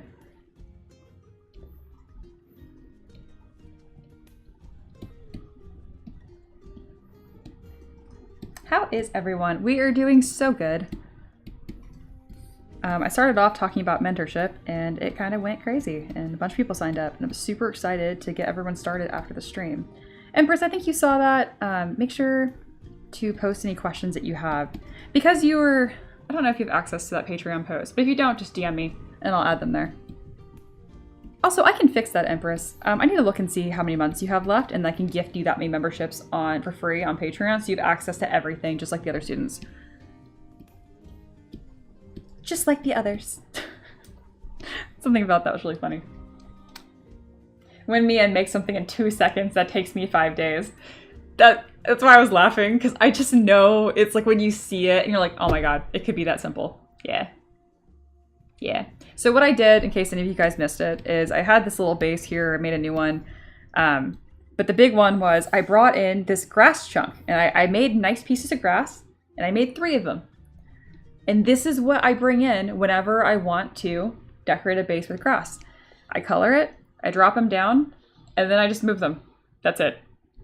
That's it. Bam. Done. And if I'm like, well, I want more grass, you're in luck. Duplicate. Mirror. Bury half of that into the base. Rotate. Awesome. More variety. Doesn't look different enough? No problem. Take your Move Topological brush, wiggle some grass pieces around. You won't even recognize it. Done.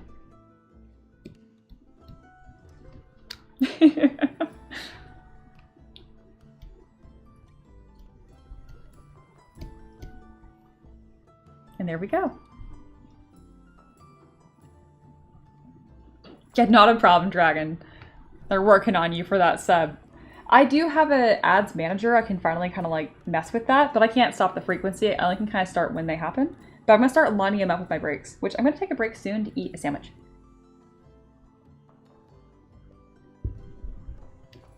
Hello, Dragon again. We have 2 dragons now.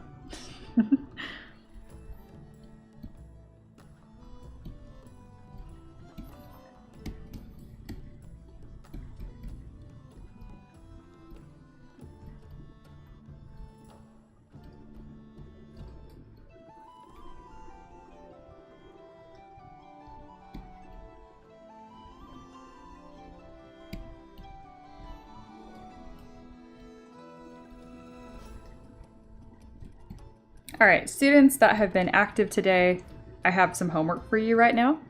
Students that are lurking, continue to lurk, enjoy your time. Okay, here's what we have right now. And this is what we started with. You saw me do it live, but looking at this, what would be the hardest thing for you to do going from this model to this model? Think about it for a second and then let me know what would be the hardest aspect of that. And then bonus points if you can make a question out of it. Like I would have the hardest time resculpting her face. What are the 3 biggest things I need to know about making a feminine face? That would be a really good question with good context. I think my active student right now is Paint. I don't know if Empress is lurking or not, but Paint, I gave you homework. You are at work, but bear with me. There we go. Justlingual said the hardest thing would be overcoming the ugly phase in between. What do you mean? She was immediately stunning. Okay, that's fair. So you have a problem with the eating raw batter. For those that are new here, I have this like baking analogy where I know cookie dough is really great, but as someone that bakes a lot, not all dessert batter tastes very good. A good example of that is the early stages of a lot of cakes. It's literally just flour and raw egg. No sugar, no cinnamon, no nothing. It's disgusting. Stop eating that. Stop it. My best advice for overcoming the ugly phase is to name it, to look at it, be like, this is the ugly phase, and I am expecting good results when it's not even remotely finished. When you name it, it helps your brain a little bit kind of separate it, and then you just kind of carry on and continue. And if you can't, because you feel frustrated, that's a great time to take a break. Face 100%. What are the 3 parts that make someone look more feminine? RB, for me, the face as well. Okay. The 3 most important parts for a face making it look feminine. I'm going to start with a bonus, which is the thickness of the neck. If you have a really, really thick neck, that's going to make it difficult to like get the rest of your proportions correct. The next most important part is going to be, so number 1, the brow ridge. Look how it is from the side. I think I'm a really good example for a lot of stuff like this because I think my face does have an, other than the big eyes, fairly, is this side profile enough? This brow ridge right here, somewhat androgynous features. Smooth that out a little bit. The chin, you can have a distinct chin still. Like I still have a, gosh, this camera's kind of blown out, so it doesn't. Anyway, rounding off the chin a little bit and bringing it up. So a slightly smaller rounded chin. Like look at the reference with Siri. It's a great example. You don't have to make the lips super big, but making them a little bit larger helps too. So number 1, the brow ridge. Number 2, the chin. And then number 3, I'd probably say the lips and color. So one that's easy is that we're used to seeing women with makeup. Like I have makeup on right now. And so when the eyes don't have any makeup on them, people tend to think it looks very bare. So if you can't, if it just bothers you too much, then maybe get a little eyelash brick on there or whatever. But I really encourage you when you're first learning how to sculpt feminine faces to find references with 0 makeup. And if you don't know what that looks like, I'm going to show you. Because bless some of the men in my life, you guys have no idea what no makeup looks like. My face, no makeup is the first thing I'm going to search on Pinterest because this is very common. And people are like, yeah, she was wearing no makeup. All of these women in here are wearing makeup. Every one of them, including myself right now. When you actually want to look at references of like women that have absolutely no makeup, I like to actually do like female Greek statue face. This is what I like to look at. This is going to give you a much better starting point on what is feminine and what is beautiful and what is stripped down because there's no color and there literally is no makeup to draw contrast. One of the like most iconic things about, you know, a woman's makeup is like red lips is like an iconic one, right? Which is really common. I know not everyone wears red lips, but tinted or rouge on the lips and the cheeks is very, very common. And why is that appealing? Because of contrast. Also because of like health, fertility, whatever. But you get my point. If you study references like this, you will really start to know. Just know that there are some tendencies when it comes to Greek faces, such as very, very small mouths. We have that very, very straight nose. This is definitely a certain ethnicity, right? But there's a lot of beauty here, and you will get really a lot of like that facial fat I was trying to talk about too. Finding statues with absolutely no color on them is going to be a great reference for you instead of Googling no makeup. And again, a lot of these, and this is one of my favorite things to point out, if you type in male statues, you'll realize, again, they're very close. Some men have like really, really like manly man features, but like, that's a beautiful man. That's not that different than a feminine looking woman. It's a scale and there's a lot of overlap. Don't fall into the trap of when you're sculpting a face, male or female, of just making a caricature of like the most feminine or the most masculine. Your character's just not going to look as interesting. Don't be afraid to kind of walk that line a little bit more. Love me a pretty boy. It's always a spectrum.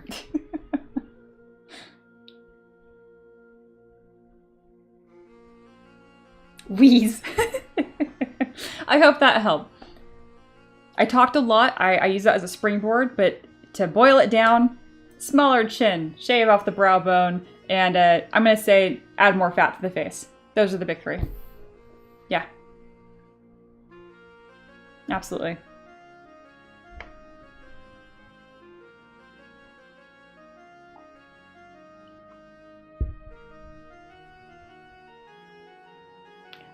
Also, very proud of you guys. Those were some fantastic questions, and you guys were really good at identifying what would have been the hardest part for you. It makes me very happy.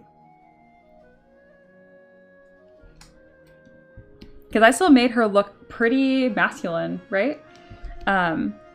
Didn't just make her a caricature of, like, in her face, just looking like a little kid.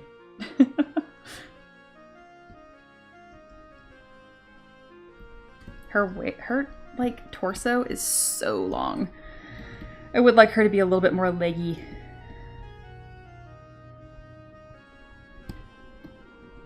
That's probably just to do with this male face mesh. Turn on transparency and let's move some things around. Want more of a leggy look here. There we go. Yeah. Absolutely. There we go. Shan says, for me, the hardest part would probably be getting used to ZBrush. You betcha. You betcha. The number one thing I teach new students is just how to rotate, pan, and zoom. And I make you guys do that until you can do it without thinking. Because if you can't move around in your software, you're going to go insane. If you can't just do all this, no problem. And it's difficult. It's going to feel like learning how to write for the first time. And if you can't remember what it was like learning how to write, great. Put your pencil in your other hand and go write something. That's what it's going to feel like learning ZBrush for the first time. And if you're ambidextrous, whatever, two-hand person, you don't count. Not you. Try to write with your feet. Ha! I've officially, no one can write with their feet here, right? I should be good. Okay, we have an hour left on stream. I'm gonna take a 5-minute break. I'm gonna eat a peanut butter jelly sandwich. No, you can't, Alice. Oh my god. Peasants, being multi-talented and strange. Grab a drink, grab a snack, we'll come back, we'll continue, it'll be a good time. Thank you guys for hanging out. If you're enjoying, having a good time watching the stream, subscribe on YouTube and follow on Twitch. It's free. I stream twice a week, no matter what. If I hit my donation goal, 3 times. Like today. Thank you again.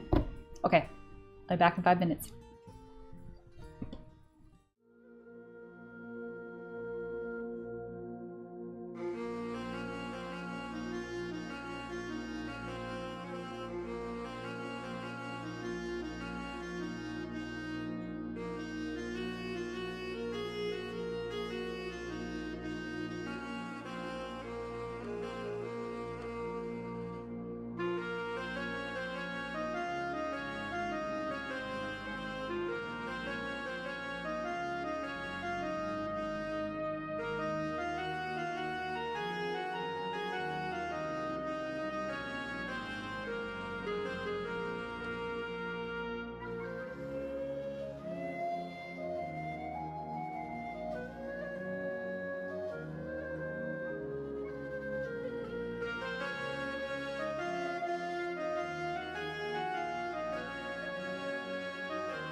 All right, I am back. I have had a PB&J sandwich. I'm feeling more alive.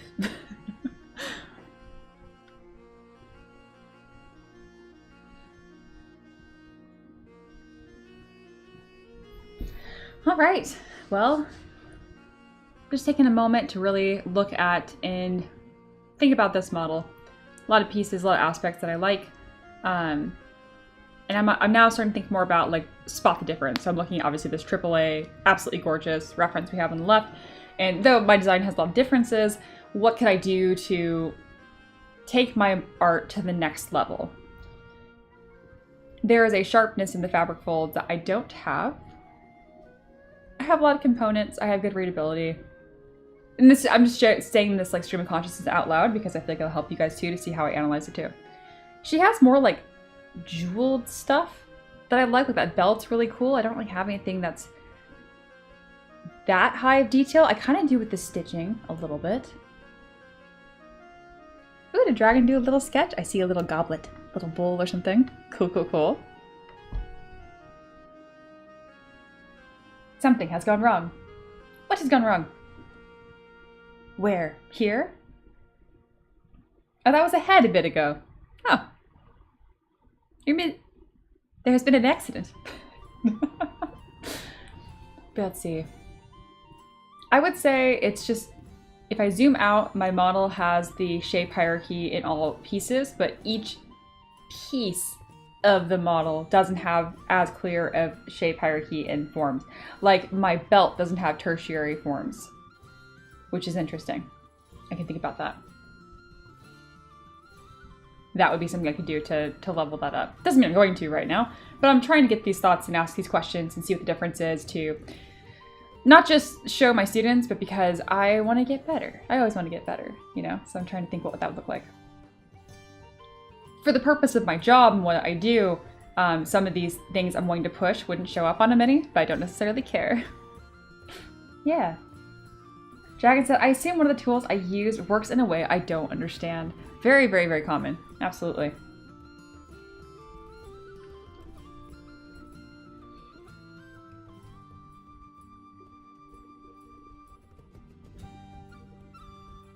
think I'm happy with this. I think I'm gonna pose. I think it's time to pose. That would add a lot of character to this character.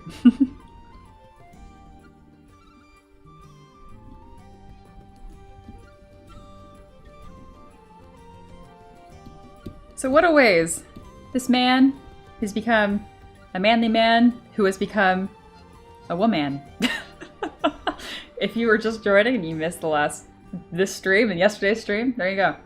Just Single says that's the knife tool for me in ZBrush. I don't understand why it always cuts out the side I want to keep. Oh, that's an easy one. I could show you. I could show you the answer to that. Okay, knife brush tutorial. If you hold Command and Shift, your knife brush is activated. I'm going counterclockwise. It removed. Now I'm going to go clockwise. It kept. Bam. I hope that blew your mind, just Lingual. This is why my entire mentorship is set around questions. Because if you Googled that, you would have a hell of a time getting that specific answer. It's so much easier just to ask someone like me that just knows immediately, and I can just be like, that's it. It's because you're going clockwise versus counterclockwise.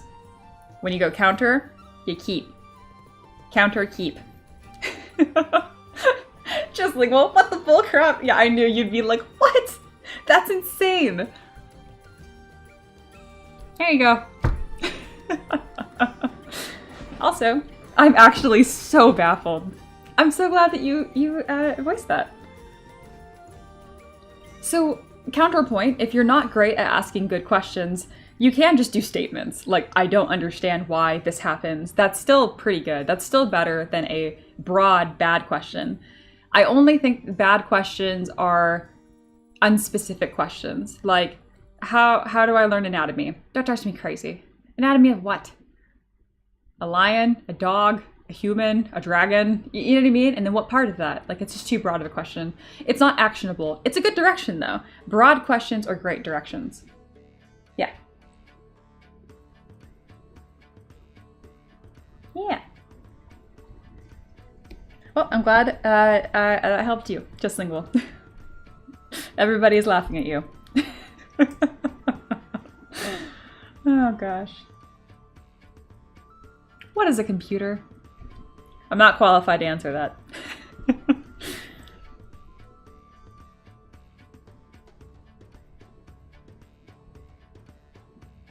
That is something that I am proud of when it comes to my mentorship and answering questions. If you ask me a question I don't know the answer to, I'm going to tell you I don't know. And then I'll probably tell you, wait, increment of time, and I will go figure it out. Yeah.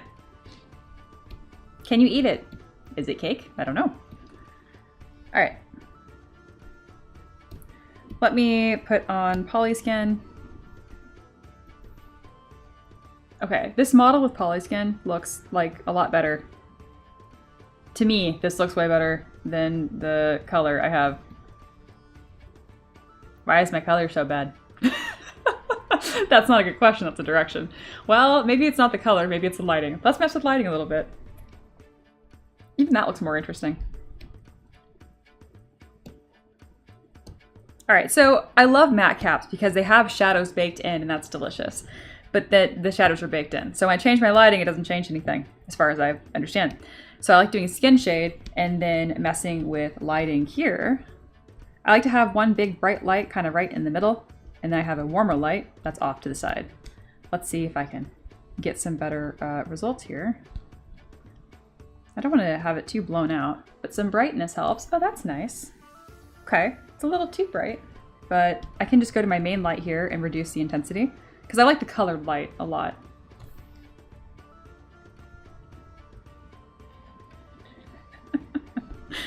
I'm gonna go to my render sets, and there's a couple of defaults here that I really like. I don't know how they're gonna work with my color, but we're gonna find out. I like radial overlay, and then there's a lines one that I like a lot. But I'm gonna start playing with these NPR filters and making my own. I mean, that's pretty nice.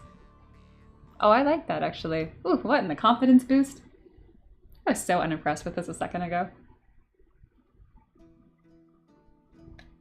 Okay, the prep for your game today. Go, go, go.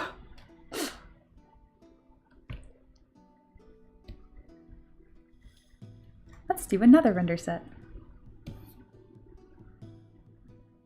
Ooh, preview AO. Big fan of that, which is just ambient occlusion.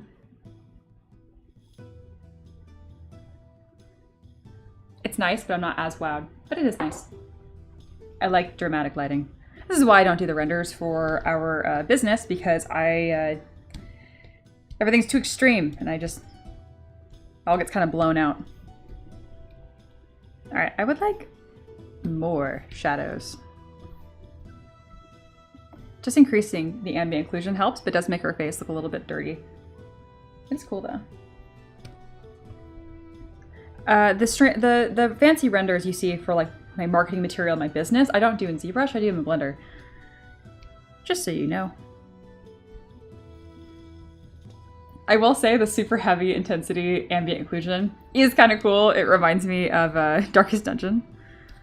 I can get kind of this sketchy look. Oh, I wonder if this is partly how they got that render on ZBrush Central. Anyway. This is so cool. There's so much you can do with this. Gosh, there's no reason why you can't get functional renders out of ZBrush. I just don't do it. I'm gonna reset my macro so I don't have to figure out how to undo all the things that I just did.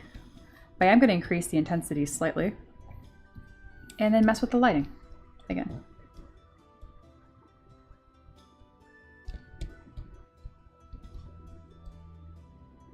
I do love me some dramatic lighting. Let's do a fun one of these filters. What's a goofy one that will look like anything? I wonder if the oil paint will look like anything. If you want to mess with these in ZBrush, all you have to do is double click on them. Wow.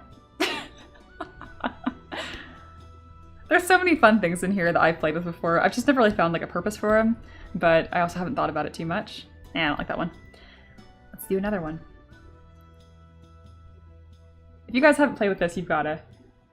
I can eat sugar with both hands. I'm ambidextrous. That's really funny. Nerds. I've liked the line render one before to get more like this, not comic book character, but like, it's very punchy, it's very clear. A weird thing that I wish I could do in ZBrush, I don't know if anybody else would want this though, is when I do those like stamps on my screen, I would love if it rendered. It didn't go away when I rendered.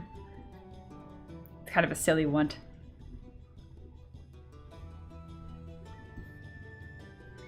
Because I would love if he was rendering as well. And I know how to do it, I just duplicate it, so that's actually a subtool.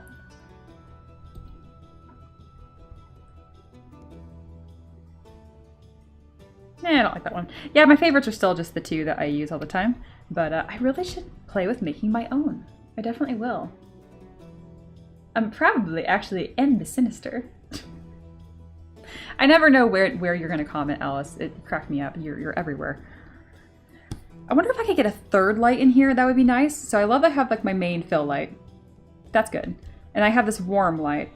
But what if I had like another one that was like a cool, like cool tone, like bounce light? I wonder if that would add a little bit more dimension. I'm trying to think of the stuff like that my husband does. He does all my renders. He's very smart.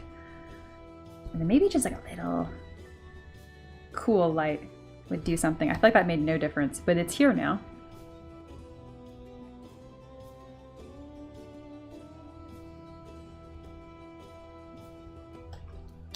Dragon said, I managed an egg shape to try to make into a head. Huzzah!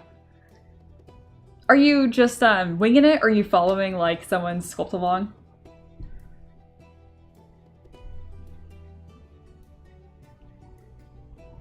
All right, we're gonna do a screenshot, because before I forget, I tend to forget such things.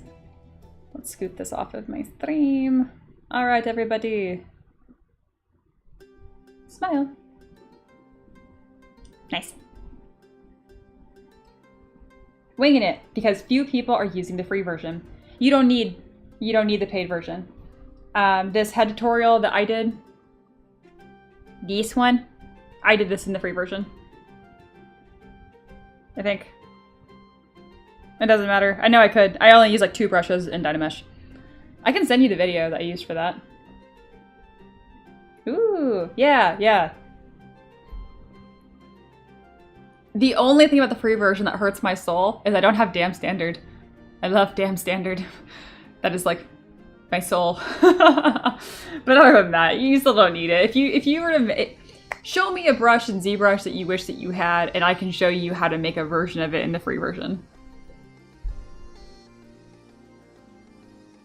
Ooh, Shan's art. Love Shan's art. Yeah, take a break. Oh, she's looking great though. Gold Dragonborn. Love it, love it, love it. And we have a sad rainbow goblin from Paint. I love that too. Look at you guys being so creative. All 3 of y'all. All right, what am I doing? I have an hour left. I have to pose. I have nothing else to do right now. Your only escape from ads is a Twitch sub. I'm sorry. Even if I turn off monetization on YouTube, it doesn't get rid of the ads. I just don't get any money from it. Which should be clear, I make about 10 cents per 3-hour stream on YouTube. Yeah, how do you like them numbers? I am not joking, by the way. I'm totally serious.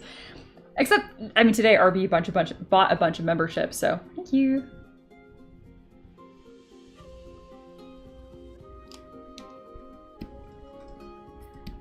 All right.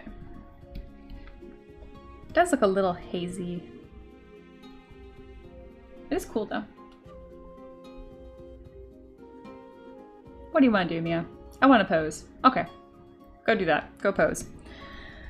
Alright, I'm going to copy and paste tool, and we're going to pose. The first thing I'm going to do is simplify my subtools.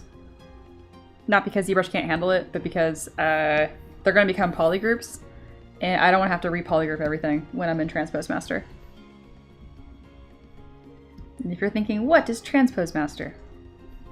You are Art Baby. There's so much to tell you. All right, I want the hair to be here. One piece. I will add the eyebrows to the hair.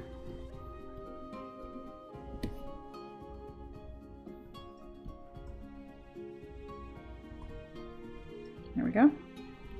Gloves. This. Pretty good.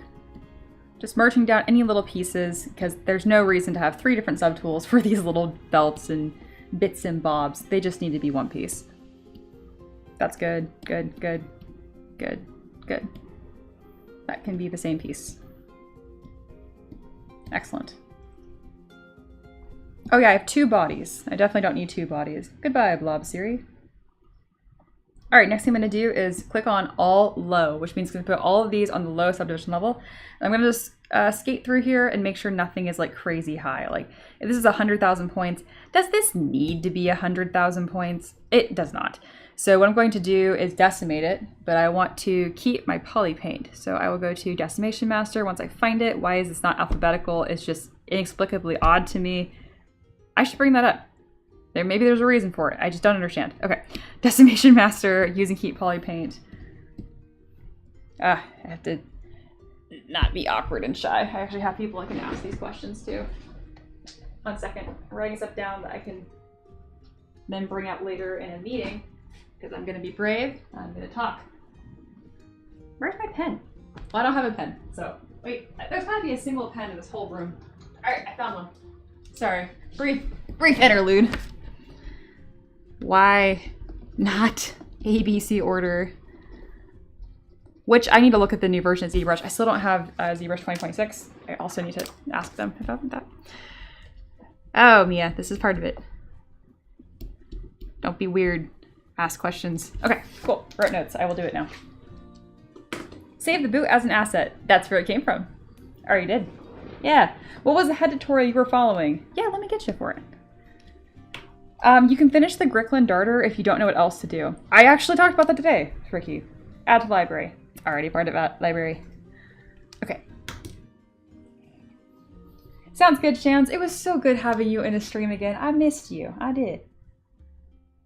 All right. Let me go find that video. Head sculpt. It should come up. Ooh, Shane Olsen is streaming. You guys should watch him after me. All right. Let's see if I can find it. It doesn't really matter what head sculpt tutorial that you follow. I just like following things that no one's talking to me.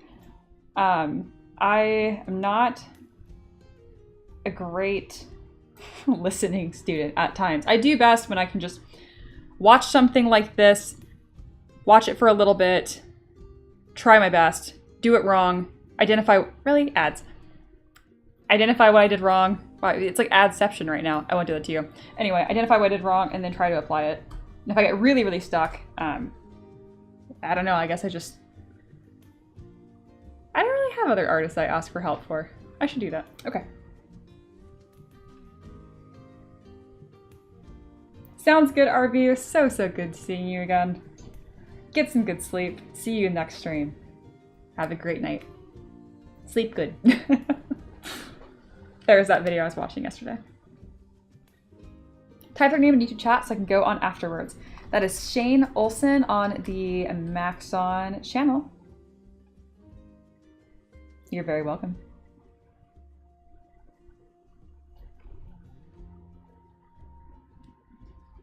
Awesome. All right, let me continue through here. What was I doing? Ah, yes, decimating. Did I miss anyone? I don't think so. Your candy decided to melt. What candy? All right, we are now going to check counts. I'm just looking to make sure the lowest subdiv on something isn't like 1,000,000 points because that would be very unnecessary. And this is specifically for lowest subdivision levels. Yeah. Like, these are 400,000 points. That's an absolute joke. They don't need to be. I'm just going to destroy these gloves anyway to post them. Tootsie Rolls.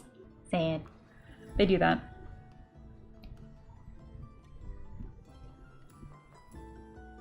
The base is higher poly than I thought. Oh, that's right, because I just sculpted that from scratch. That's why there's also a big hole in the side of it. Snap it. There we go.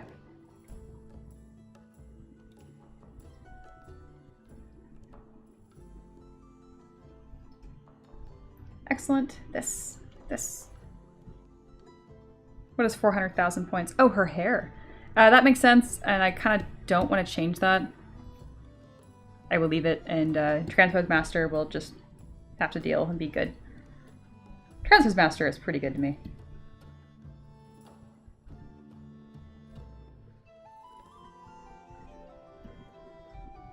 This belt doesn't need it high. And I'm doing this, it's not because like Transpose Master will just immediately crash, but if you have like tons and tons of polys that you're stuffing through Transpose Master, it is going to be much slower than you might want. Alright, cool. Did the thing.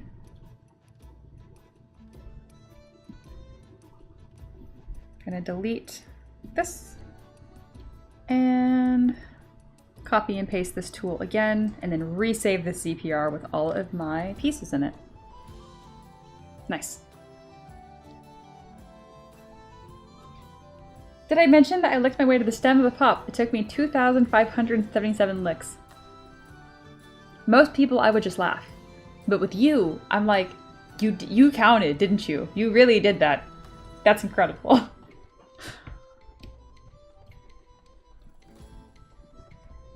Alright, it is posing time. Every time I say that, I think of that song.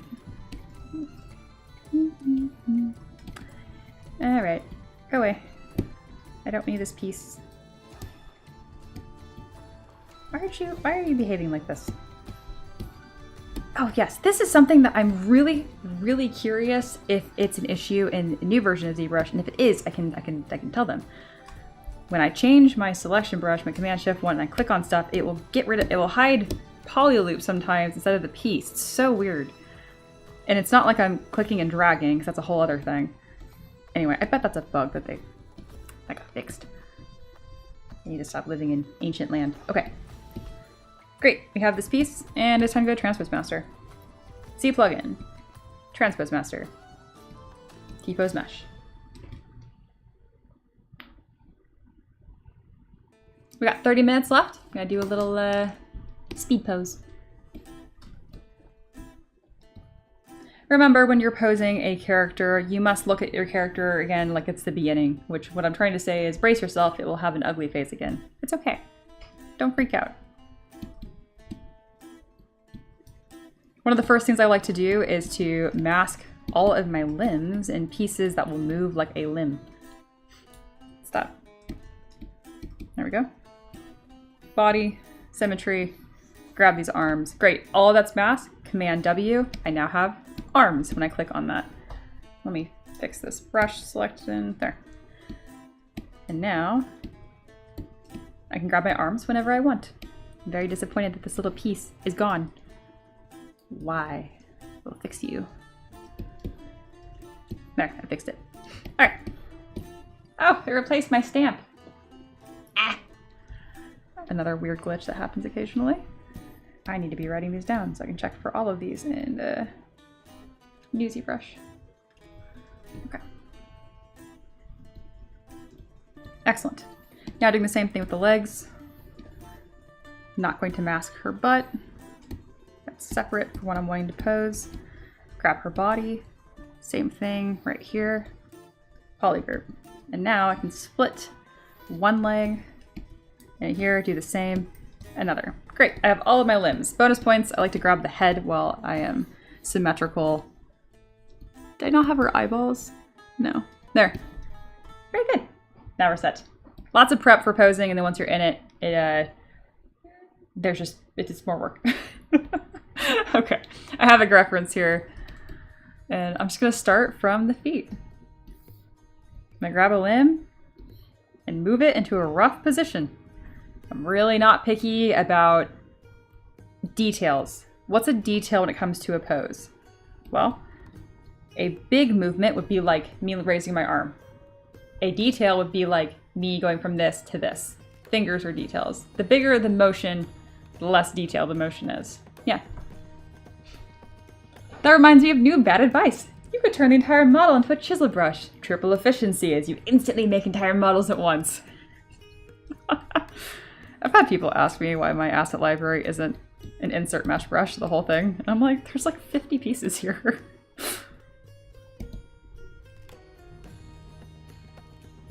Of course, I didn't answer it that way.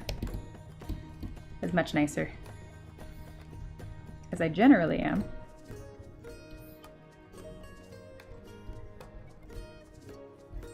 Okay. So, for example, posing the foot at the end. That's a detail. I'm not doing that right now.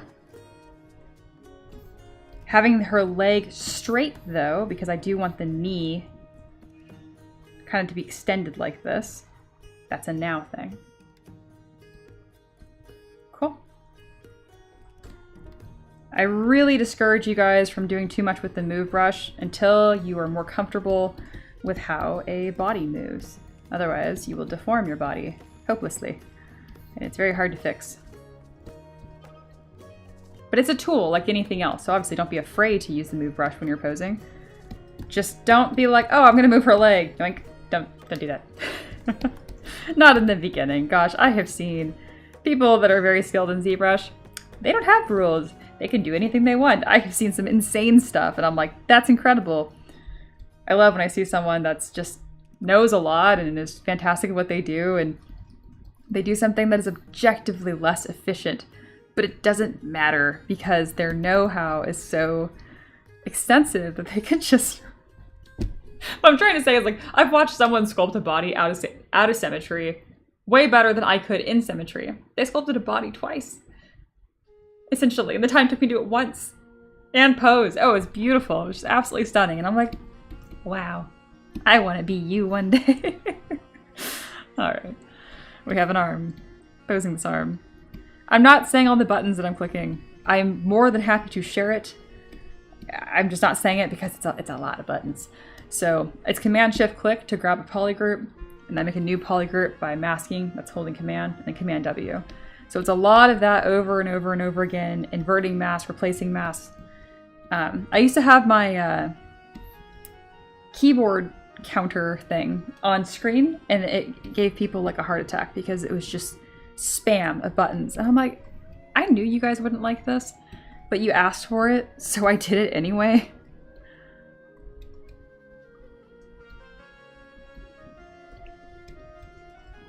All right.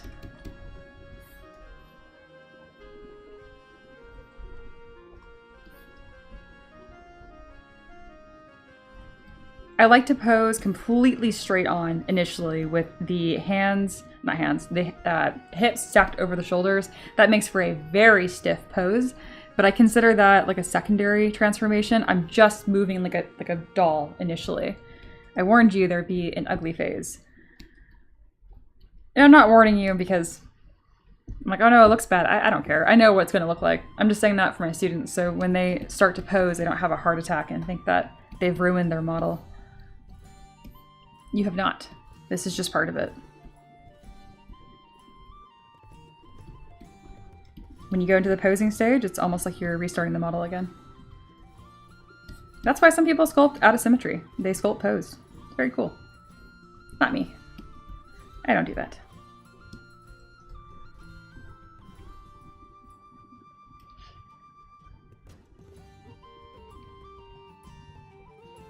How about a VTube model clicking on the different buttons just to have even more motion on the screen? Oh gosh.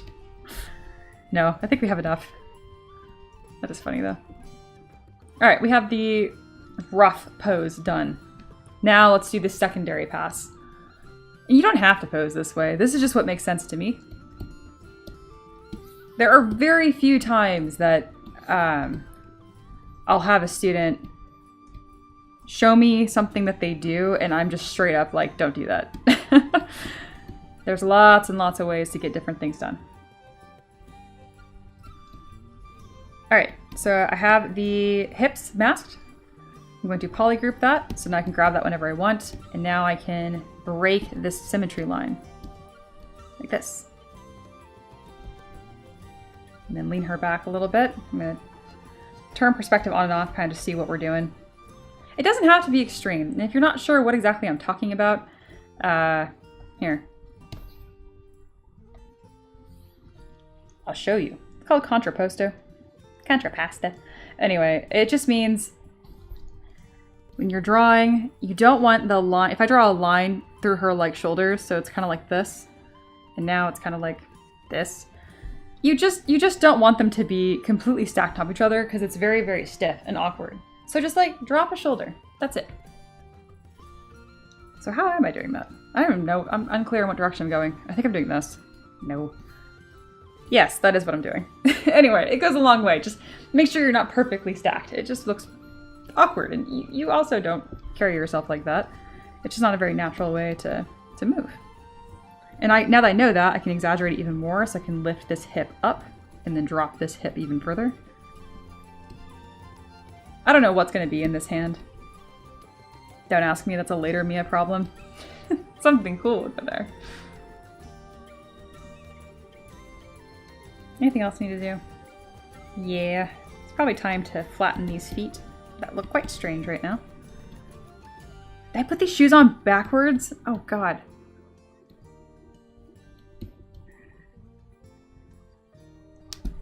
I put her shoes on the wrong feet. How did I not notice that? Alright, I will curve the soles the other way. Incredible. Hey! That's a huge improvement, Dragon. Look at you go. You got this.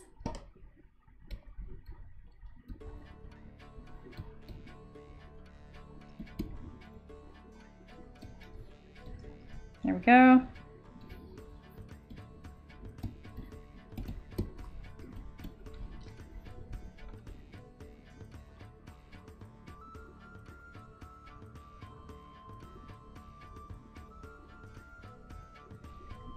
There we go.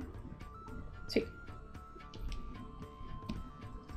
Hey, Alex. Oh, thank goodness. I heard we have the pose done, and I was like, what's this pose? Interrupted while asking a question? Yeah, no, we are very not done with the pose. But welcome in. Hello, hello.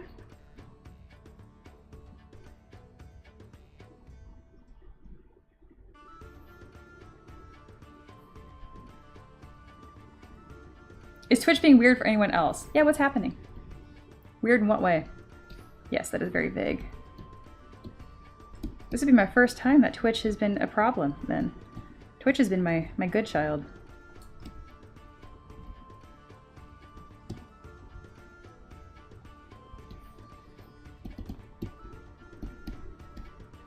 Is it an audio issue, a video issue? All right, that foot is now more posed. Excellent.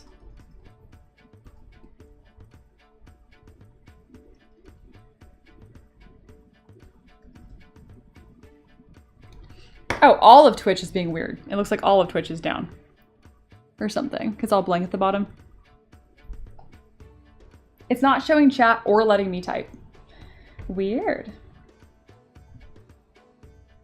Well, the stream ends in 22 minutes. But let me do 2 minutes. Not even. Let's do 60 seconds of seeing what's going on. Yeah, looks normal on my side. Have you guys just refreshed the page, maybe? Fail to determine content classification. What does that even mean?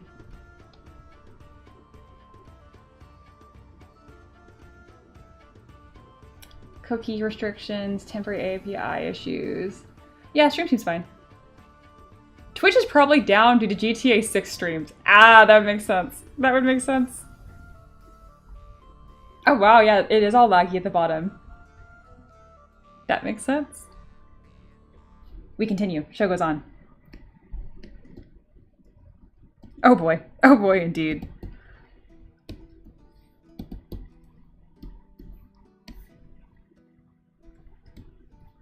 I like this pose so far.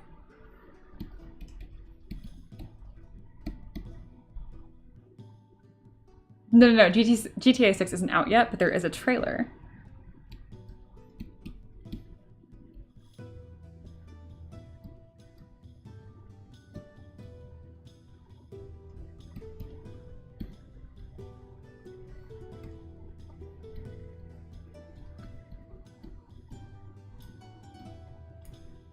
There we go.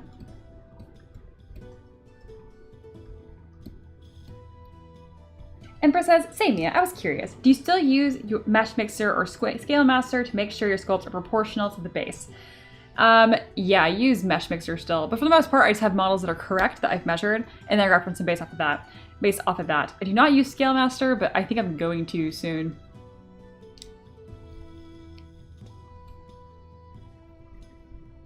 Mostly because Mesh Mixer is horribly outdated, and I want people to be able to use the exact same tools that I do.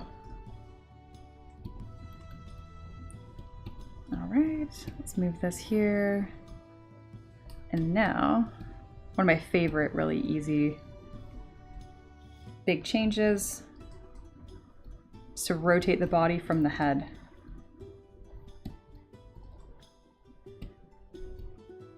There we go. What's going to be in this hand? I don't know. I'll figure it out. Some sort of monster hunter goodness.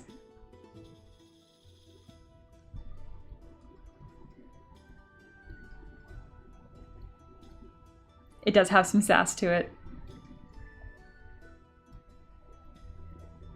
I'd probably put like a vampire stake in that hand, honestly.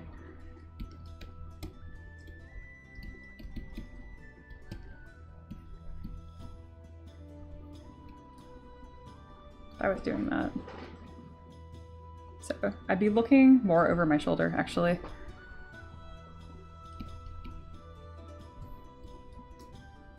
Do the pose. Be the pose. And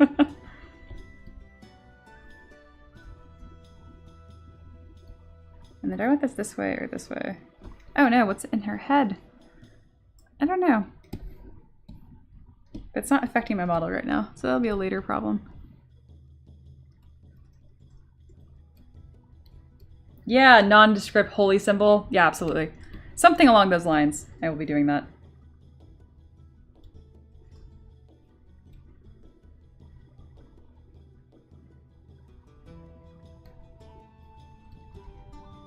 I do want this leg to be a little bit straighter.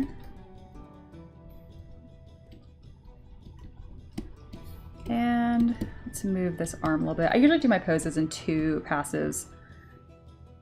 Very happy with the first one.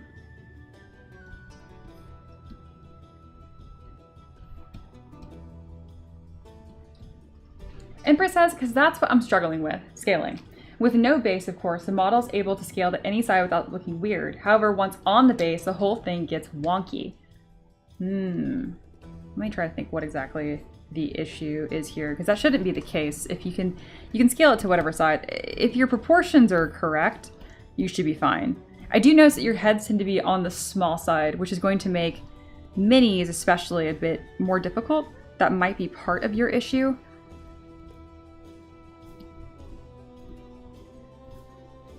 That's a great question, though, that I can talk about on the first Q&A stream that I do, which will probably be on Monday.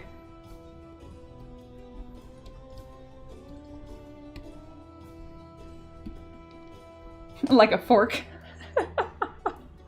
I usually place it some model and adjust accordingly. Same. Same.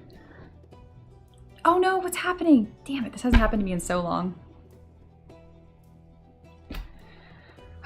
This has not happened to me in so long. All right, this happens when you had a vertex mismatch or you had something masked before you went through. It's unfortunate that I did it to the entire model instead. I literally have not had this problem happen to me in probably 2 years. This is ridiculous. This is why you should join my mentorship, because when this happens to you, you won't open ZBrush again. But I can tell you how to prevent this, because I have lived this. I have done all of it wrong. And when you, what would, if this happened to you after you spent 3 hours posing, what would you even Google? You know what I mean? This is exactly why I'm like, hey, if you're having a problem, I got you, because I've done it. So again, different things will cause this. A really common one will be, God, that's so funny, it's so stupid. A really common one is deleting a subdivision level while you're in it. Anytime you change polys while you're in Transpose Master, it'll cause that. Yeah. It's like a zero length edges coplanar vertices thing. This specifically, no, but it is like that. Like you changed geometry. Absolutely.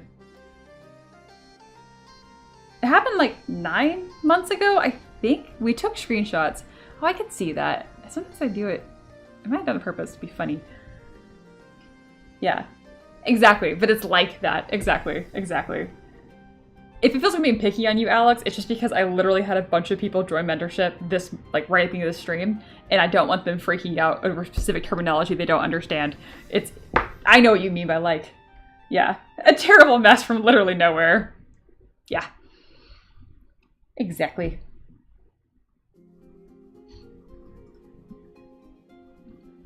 I'm a little concerned that it did it to every single piece. That's really interesting. That's a good one. That's a good one. Something also interesting about Transpose Master, though, is like the way that it works. If I go to each subtool and click undo, it's going to unaffect those pieces because of the way Transpose Master inherently works. Whatever, that pose really wasn't very hard. So I don't care about having to do it again. That being said, here's what I'm gonna do. I'm gonna copy this tool, reopen this file, and I'm gonna grab what that problem was, because I want to be able to show you. Emperor says, oh my god, my models exploded like that from projection. Yeah, luckily it saves a version before posing, so I saved it. Good. I always have a copy. I always have a copy. Here's this one, this one, this one. Paste tool. Alright, which one is this? Because I have two. Are they actually identical? I think so. Oh, I know what it was. I forgot one super key step that I was so excited to tell you guys about, and I just forgot what it was. When your subtools have the same name, this will happen. And a really easy way to fix that from happening is to rename your subtools. But it is an easier way. It's not have to do it. Go to Z plugin, subtool, master, and then rename. Correct duplicate subtool names. Great. I'm clicking OK. It's possible that I'm going to be able to save this. Yeah. We'll see. We'll see. I've never fixed this problem after the fact before. But that was definitely the problem. Let's see what happens.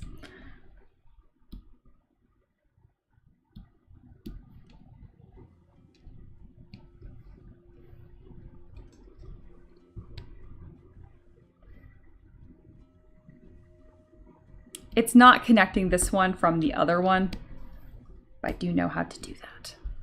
But anyway, that's what caused it. I didn't rename my subtools. That was it. It's crazy how something so innocuous can cause that problem. That is something that I would like to bring up as well at the beta meeting, to be like, hey, can we just have a check so people don't get frustrated because they forgot just something super simple. It's cool that we have that tool, rename subtools, and it'll do all of it for you, but it's still just... Transpose Master should know already that it's going to break. So yeah. Hello, Taka. The stream is still going crazy. We got 10 minutes left. Almost done. But yeah, it's been a good stream. It's been a very good stream. Yeah, it can perform like a pre-flight check. Exactly. Well put, well put.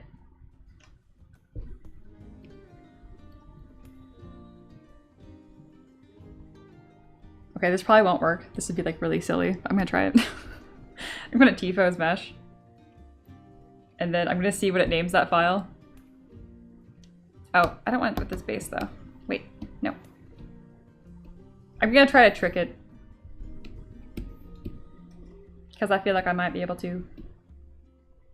We'll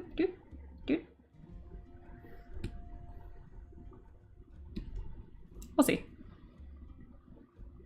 Sounds good, Taco. It's good to see you for a moment. All right, T-pose 2, extract 8. And this is T-pose 2, extract. The other one, I might name it the same thing. It sounds dumb, but it's not dumb if it works. Even better, what I can do, because I don't know how this is gonna work.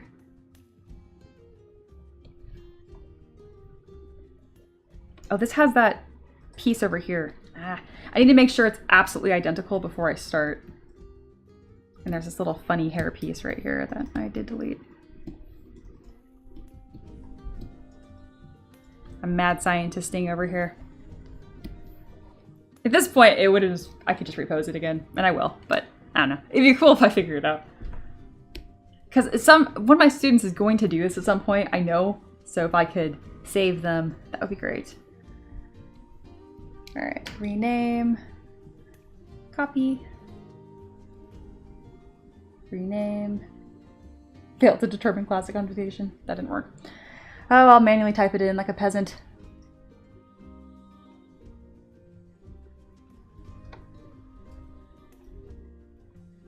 All right, so it's the same name. This is relying on the fact that I can read.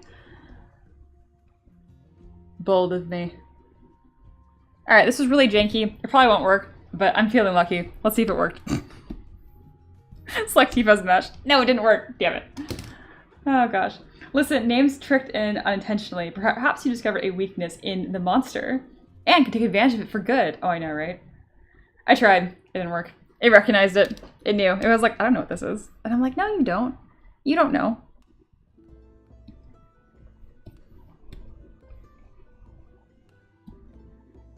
I can't believe it won't even try. Oh, I was hoping. Yeah. Oh well. It was worth a shot. We have our cool pose that I can't use. There are other aspects of this though where I can like save. I can save a rig. That's not the same thing.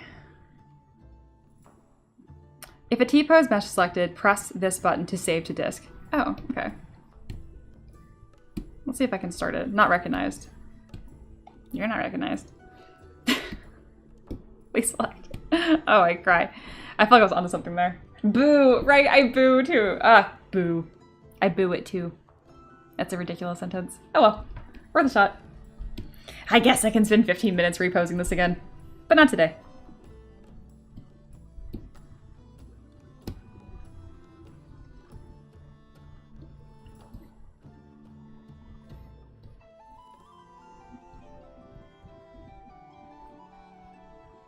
That's gonna be so cool though.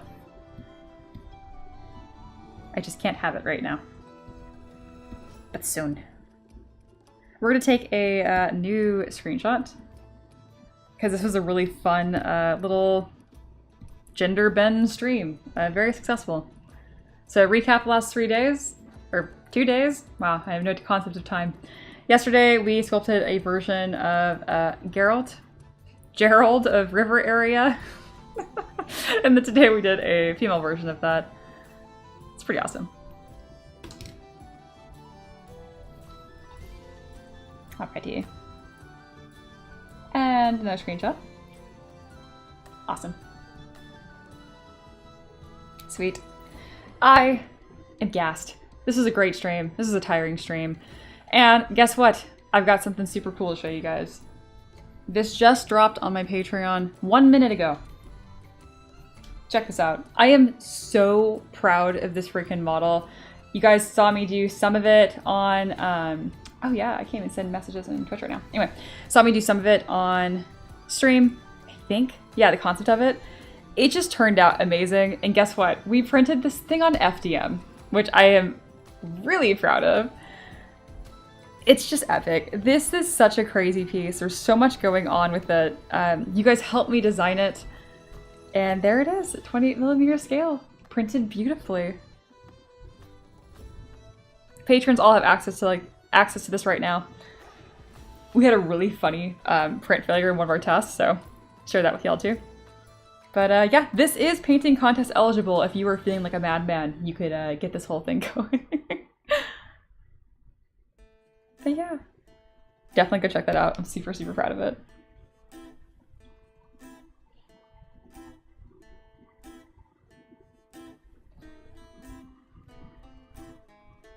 All right. I think Twitch is having a hard day. And that's a-okay.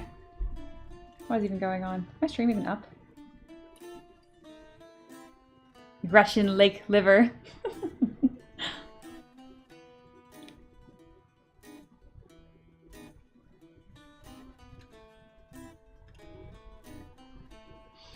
All right, y'all.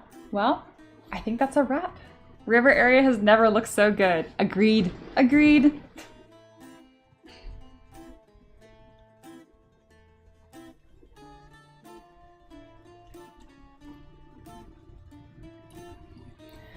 Oh, I'm tired.